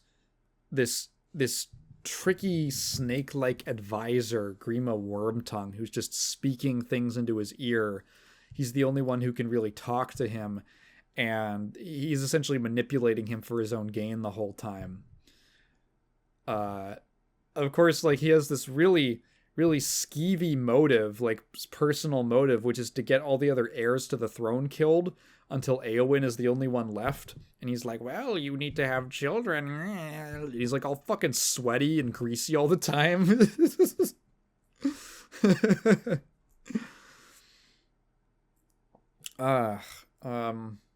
There's just so much to really enjoy about these films. They're very well paced, extremely watchable, which might sound like a funny compliment to give a film, but I really would say that, especially given the source material. These movies are really easy to enjoy for a lot of general audiences. Unless you're just like so not in, if you can just kind of get into the fantasy thing, they're paced great, the characters are great, the performances are phenomenal. Oh my god, I didn't even talk about the Merry and Pippin stuff. Oh, I love their stuff with the Ents. I've always loved Ents. I thought tree people were super cool. And I love how that all resolves. I love how their plotline resolves, where Treebeard, like, the Ents are so slow to do anything. They measure their lives in like hundreds of years. It takes them half a day just to say good morning in their own language. And then, I forget if it's Merry or Pippin, but they have the bright idea to basically get Treebeard to lead them to the south instead, or wherever, closer to Isengard, where they know that, like, Saruman is doing something. They need to show him what Saruman is doing. And Treebeard stalks over there, and he's just been like, well, we might figure it out. No need to hurry. No, let's not be hasty.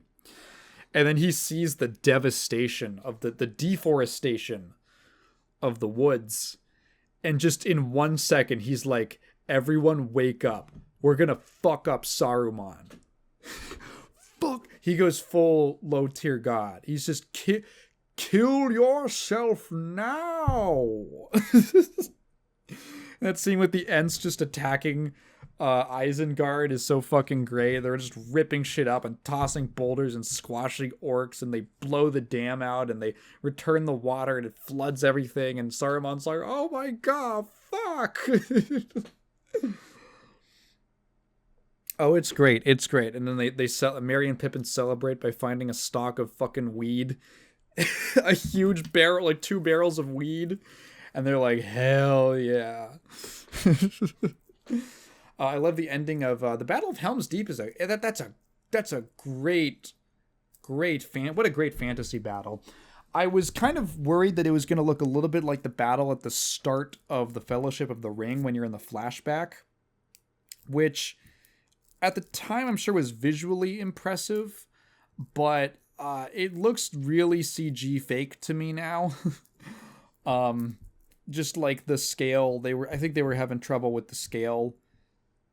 You know, is it really worth it to devote that many resources to something that's there for like a few shots?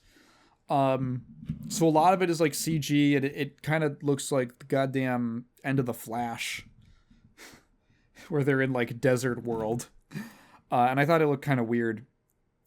But Helm's Deep is fantastic. A gigantic practical battle with these great effects and tons of fighting and guys in costumes and swords and arrows flinging everywhere. It's great fantasy battle. I love the ending scene where the king is convinced to make like one last ride out and like go out gloriously, and he's kind of rewarded for that with Gandalf arriving with the reinforcement. It's just so great. It's such a great feel good moment, but you do have the kind of the ending of uncertainty that there is still a much greater battle ahead. That really, this is just the beginning. This is just the formation of the alliance. It's not over. We still need to stick together, which I like.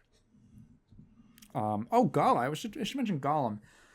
So Lord of the Rings came out at a really interesting time where CG was getting just good enough that you could integrate it into a lot of things and it looks good. It can look pretty good and honestly hold up very well. There are plenty of things that are very unreasonable to do practically, like, for instance, Isengard. Oh, yeah, a gigantic tower in the middle of the forest. Okay, well, we're not going to build that. We will make we'll do it with CG and just composite it in. And it looks good. It looks pretty good. And just lots of little uses of CG. I noticed a couple during, like, some of the battle scenes. Oh. There's a battle scene in the Fellowship of the Ring that isn't great. It's the one in the mine, unfortunately, where they fight in the crypt. And the idea of the fight is super cool. It's like this cramped environment. There's like 20 people in there, but I feel like it was just really difficult to film because it's so tight. The editing, it's edited like they dropped the film reel into a blender. It's like I can't fucking tell what's going on. I just kind of have to stop paying attention and trust what's happening, and sometimes they'll linger on a shot for more than half a second, and I'll kind of get an idea of what I'm supposed to understand. That wasn't great. There's a much better fight scene at the end of the Fellowship, which is the one that takes place in the forest. Just a big, nice open space. You can just put the camera down. There's like a nice, like 10-second shot that's just Legolas shooting guys. It's a wide shot, and he's just shooting guys. Great. I understand exactly what's going on in this scene. Shot splendidly. What was I talking about? Oh, yeah. So the battle scene looks really good. What was it? Hang on. I was past that. I was talking about Gollum. So the CG is looking good enough that you can do a little bit of CG characters. You can do some CGI background stuff. You can do it for like compositing in buildings. There's special effects and stuff that you might not be able to do practically, or it would be much easier to do with CG. But it wasn't so good that you could rely on it to do everything. Like when you go look at the Hobbit films, and there's that fucking video of Ian McKellen in a completely green screen like prison, and he just like breaks down and almost starts crying. That's so sad. The video is so sad. A lot of stuff was still done practically. I spotted what is almost certainly a miniature in one of the shots where Isengard is getting flooded. That looks great. There's tons of stuff is still done practically. So the only thing that they really lean on most heavily for CGI is Gollum, who I think at the time looked incredible. It's definitely aged a bit now. It's not the best looking CGI character ever. But it's a little bit unfair, and to be honest, how well it has held up is quite impressive, given that in terms of fully CG characters, like main characters who are shown in broad daylight, you kind of like, in terms of like the big achievements, it's like Gollum, holy shit. And then there's like a 15-year gap, and then like Groot. And there's probably stuff in between, but I don't think anything that looks as good as Gollum, which is pretty impressive. He's so expressive. Andy Serkis does such a good job of capturing his emotions. The voice is obviously a classic. And for being a main character that you actually need to care about, he is done well enough that it never really impeded the film for me. And that was Lord of the Rings. I might have something else to think of the next time I get on the podcast, and I'll talk about the Return of the King and maybe some more retrospective on it. That'll be probably on the next episode. If I don't have enough topics to talk about. And I want to get one more thing. I want to get one more thing out of the way. So I played a game. The most interesting game that I played a couple. I don't want to mention all of them, because I think the most interesting one is this one called Beyond Oasis. This is a little title on the Genesis, which was created by, oh my god, I should remember that. They have like they have a very ancient, they were called Ancient. Actually, they're still around. I'm like, are they called Imagine or Aspiration? What are they? They're called Ancient. So Beyond Oasis is kind of like some people will call it a Genesis answer. The Genesis' answer to Link to the Past, specifically, because it's it really is. It's a really good it's a wonderful adventure game. Let me click on it and actually get it pulled up on my screen. It's a great top-down adventure game that evokes many of the things that are great about Link to the Past and the classic Zeldas, but it also does a lot of its own stuff that's really neat. In fact, one of the biggest feelings I had during this game was regret. It was regret that it wasn't more popular, and because I feel like it could have been an entire franchise. It has one sequel called Legacy of Oasis, which was released on the Sega Saturn. It's a prequel, and I haven't played it yet. I'd like to play it. I should mention that Beyond Oasis was also in some territories known as The Story of Thor and a successor of the Light, which I think is a much worse title and doesn't really get across. I think Beyond Oasis is much better. Well, it sounds like a sequel. Well, first of all, the main character's name is not Thor. And I don't like it. It's like weirdly reframing the cultural background. I don't like calling it Story of Thor. It's called Beyond Oasis because it takes place in a pretty nifty fantasy setting, which is called Oasis. It is heavily inspired by primarily like ancient Persian culture, as well as like ancient Arabia, and also a little bit of like the Mediterranean. Let's split the difference and call it Hellenistic. But the main character is a prince named Ali, and he is kind of an adventurer and a treasure hunter, and he goes into this island which is Beyond Oasis, and discovers a golden armlet, which is this magical piece of armor that speaks to him and tells him that long ago there were these two wizards that each wielded these magical, powerful armlets. There was a gold one and a silver one, and that he needs to. The silver one is back, and it's going to be used for evil. So you have to go and stop the evil. I forget what the guy. I think Agito is the villain's name, like the great evil's name. Meanwhile, the silver armlet user, who is unnamed for most of the game, it's just kind of like this shadowy, cloaked figure, is like also trying to resurrect this great evil Agito. So what do? You do some top-down hack and slash adventuring. So what's cool about Beyond Oasis? So for one, this game has a really in-depth combat system, much more than I was expecting it to. You are primarily using like swords. There's a couple other weapons. There's like a bow. There's bows that you can get, and there's like bombs. And every weapon that you pick up, so there's one weapon, it's Ali's sword, which is infinite. It always has shorter range than other swords, but it never breaks. Every other weapon in the game pretty much has a limited number of uses. Thankfully, they are only consumed when you actually hit something. So that's nice that they thought of that. You don't feel quite as bad for whiffing. Because a big part of this game is hitting enemy weak spots, specifically bosses. Oh, and some enemies have like shields and can guard, and you gotta wait for them to lower their guard. That kind of thing. But a lot of your weapons are going to be... And most of the moveset is in like the melee weapons, which are all like swords.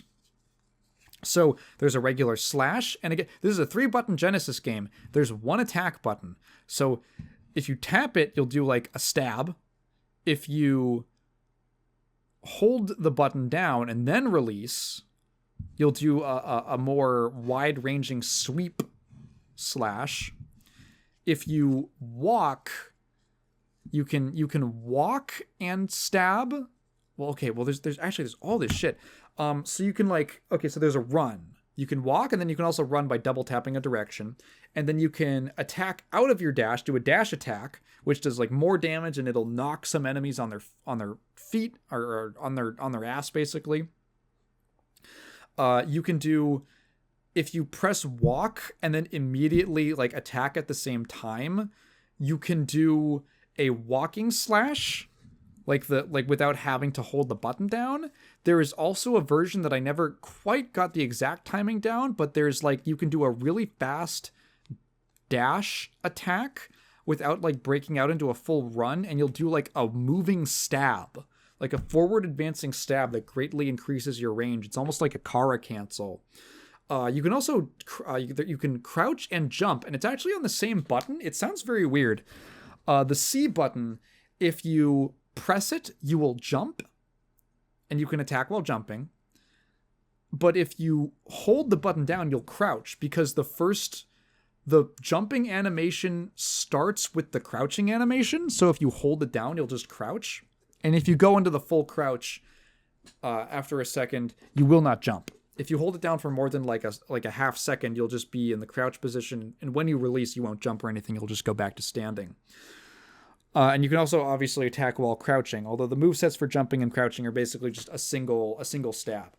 There's also like, if you get up close to an enemy and press attack, you'll automatically do a kick that can knock them away.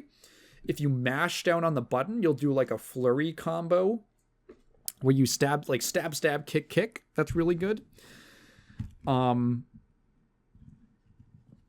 And then there's this blew my mind. I started doing them accidentally in like the first combat encounter. And then I was like, what? I had to look it up. I had to look up like a GameFAQs guide to figure out what the hell was going on.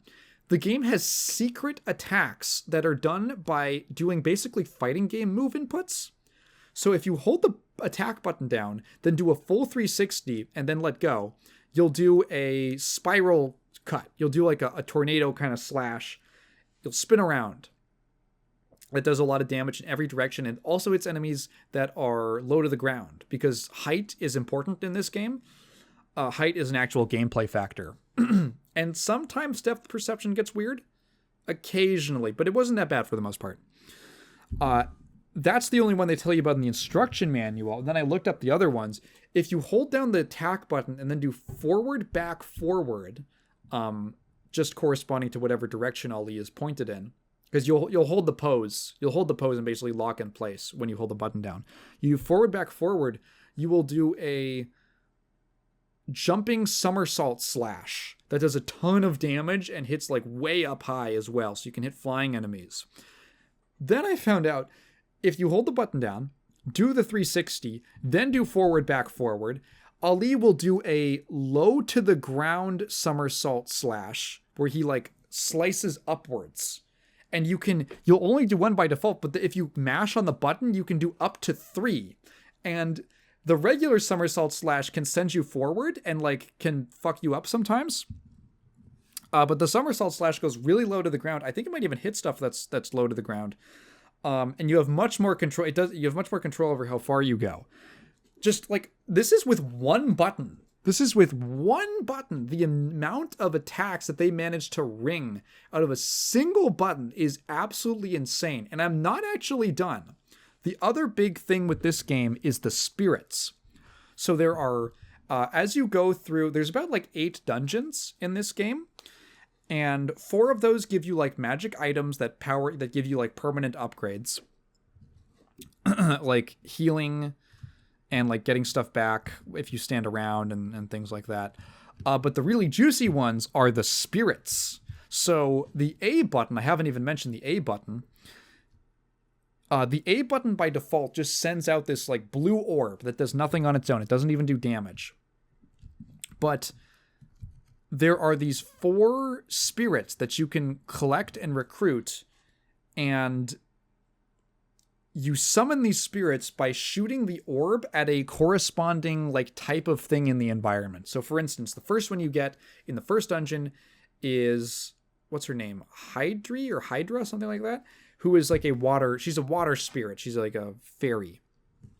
And you summon her by shooting the orb, your magic orb, at a body of water or anything even as small as a puddle. And then the orb will like hit there, and then like some sparkles will like zoom and like fly together, and then she will be summoned and fly towards you. And every one of the spirits has their own moveset. So for instance, the water spirit one, if you tap the A button, she'll throw like a water bubble that will stun enemies, which lets you get a free hit on them, which is actually very useful. If you double tap it, she will heal you. And if you hold the button down and then release, you'll get an indicator. There's a mana bar that gets used up when you do these things. And it has a little eye at the top. And it'll start flashing to let you know that the press and hold attack is ready, or that move is ready. She'll turn into like a big water tornado and spin around the screen and hit everything and do a bunch of damage. So every moment that you have the summons out, you consume a little bit of your mana bar.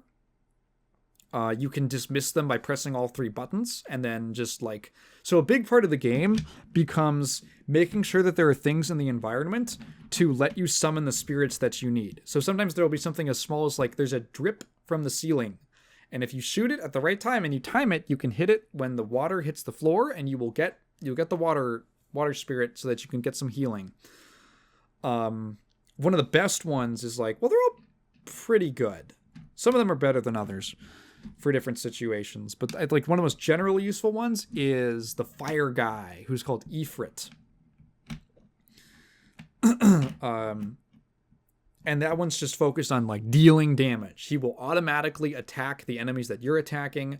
His moveset is like, he does like a big flamethrower breath. He does like a fire dash, and then his big press and hold move is he just shoots fireballs all over in like an orb. He just goes like supernova mode. He's really good. Also, you can use them he will like destroy ice pillars. All the spirits also have ways of like interacting and letting you navigate. So there's these fires on the ground that the water spirit can put out. There are these icicles that the fire guy can put out. There's one you get that's a shadow called Shade. That's really cool, who will like protect you from falling down a pit. If you fall down a pit, you just respawn, or you just respawn instantly with a little bit of health lost, which is nice. But he will just like pick you up. He'll just lift you and pick you up out of the pit, and you won't even take damage. And then there's these like spikes in the ground that you can send him towards. Like his regular attack is he shoots out of like your shadow on the ground, and then he'll like swipe at an enemy. But you can do that at a spike, and he'll grab it and he'll like slingshot you across like a distance or something to cross a gap or a ravine or something like that. There's a plant one that you get that can just eat through bars, like barred gates and stuff like that. Yeah, they really start working in solving puzzles with them, and like it's really cool. Sometimes you have to make the resource that you need to make the spirit. Like there's this one dungeon where there are these unlit torches on the walls, and you can equip a fire crossbow and shoot an arrow at the torch to light it, and then you can summon Ifrit.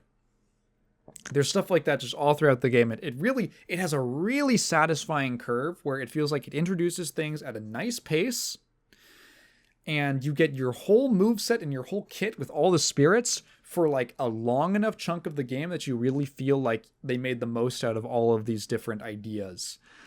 It's also not a very long game. It's maybe 10-12 hours. So it's a fairly, like, again, like a kind of a Zelda, well, classic Zelda length adventure. And it's got some really fun bosses. It's got some fun combat. A few parts, like some of the platforming is a little weird, a little wonky, but I had an amazing time with Beyond Oasis. I would absolutely recommend it. Beyond Oasis on the Genesis from 1994. Just a really cool game, and such a shame that there weren't, because like I'm describing all this stuff, and like in my head, you might have even been thinking it already. I'm thinking about like, oh my god, imagine being able to combine the Ollie's moveset and the spirits. I'm just picturing this crazy interplay, like the same way that in Devil May Cry you can do like style switching and stuff. Imagine you have like one set moveset for Ollie, like one that you've always got access to, but then you can like swap between these different spirits to like augment what like stance or mode that you're in and what you can do combat wise. It's super cool. It's also a game where you are perfectly valid in running past a bunch of enemies on the overworld. I almost wish that it had more of like a shop system, because enemies only really drop like items, which are usually for replenishing health or your mana. And after a certain point in the game, replenishing mana is a complete joke. It is, you replenish it so easily on your own without doing anything. I wish there was kind of maybe more of an incentive to kill enemies to like, I don't know, maybe farm gold for something. If you're going to have like there is like a shop, like merchant, where you can drop items and he'll exchange things, but I believe it's semi-random. But there's cool stuff. There are secret weapons that have infinite uses that are really strong that you have to do special challenges for. There's one that's really neat. It's like it's a hidden racetrack in one of the areas. You blow up a wall. There's a hidden racetrack, and if you take Ifrit to it, you basically have to use Ifrit's ability to do the fire dash to get him like to do this circuit. And depending on your time, you'll get a different reward. The fastest time, I think, is like, if you're under a minute, you get this infinite fire arrows bow, which is really cool. Just like one of those things that makes you feel like the developers really had a fun idea. Like, oh, what if you were racing him around? Like they got really comfortable and used to using Ifrit's dash and all that. And manipulating the spirits, because they'll usually, I think all of them use their abilities in the direction that you are facing, even if they're not necessarily, they don't always stick by your side. Some of them track harder than others, which is interesting. But you can do like manipulation of where they're going, and you can get really good at this game. Just a really sick experience, really cool. I would highly recommend it, especially if you're a fan of the classic Zelda titles, the classic adventure games, and you want something that is very evocative of those. Maybe you've played Link to the Past too many times, but has a ton of new, fresh ideas and cool concepts. It's got a cool setting, and really nice music as well. Great graphical style. There's like actual really nice looking cutscenes. Only a few of them, but some really nice 16-bit cutscenes. Oh my god, I forgot to Hitoshi Ariga worked on this, who I know as the creator of Mega Man, Megamix, and Gigamix, the wonderful, wonderful Mega Man mangas. Who I love. I own them. They're on my shelf back there. And he maybe might be better known today because he's actually a creature designer on Pokemon. He's worked on the Pokemon games for a few years now. Yeah, he was an object designer. So I guess he did like the items, and I'm not sure. They always have vague terms in Japanese game credits. But yeah, he worked on this. That was like a crazy surprise. Yeah, totally check out Beyond Oasis. Really sick hidden gem. I was just randomly scrolling through like Vim's Lair. And I was on the Genesis games. For some reason, I was like, I feel like playing some Genesis games. And I was just going alphabetically. Not that many games that start with A, funny enough. And then Beyond Oasis just stuck out to me. I played a couple other games, but Beyond Oasis really, for some reason, it seemed interesting, and then it really got its hooks in me. So yeah. And with that, I think I'm going to draw this to a close. If you've been listening this far, thank you for listening to me ramble for nearly 4 fucking hours. It's like you could have watched Return of the King in this time. If you have a question, feel free to leave it down in the comments below. Please phrase it in the form of a question, because I'm not just going to read your thoughts out loud. If you have, although I might actually next time, because also if you have any topic suggestions for next time, whatever you want me to talk about on the 200th podcast, I'm all game. I've been collecting some of the topics from previous episodes, and I'll try to make a show out of it. I finally got so at the start of the month, all of my audio equipment just fucked off and died. Well, besides my microphone, obviously. I mean, like all my headphones just died. And so I was gonna start working on stuff much sooner, but I had to wait for replacements to come in because I really don't want to record or edit without that stuff. So yeah, come February, I will be working. I guess I sort of inadvertently didn't really mean to take all of January off, but I sort of did. Whatever, it was a nice break for me. I'm ready to go back to work. I am very excited about the next video that I'm making. I think it's going to be fun. I'm actually really shocked because I looked this thing. I'm like, has anyone made a video about this? And no, weirdly. So be on the lookout for that next month. And yeah, my throat's tired, so I'm going to call this to a close. Bye.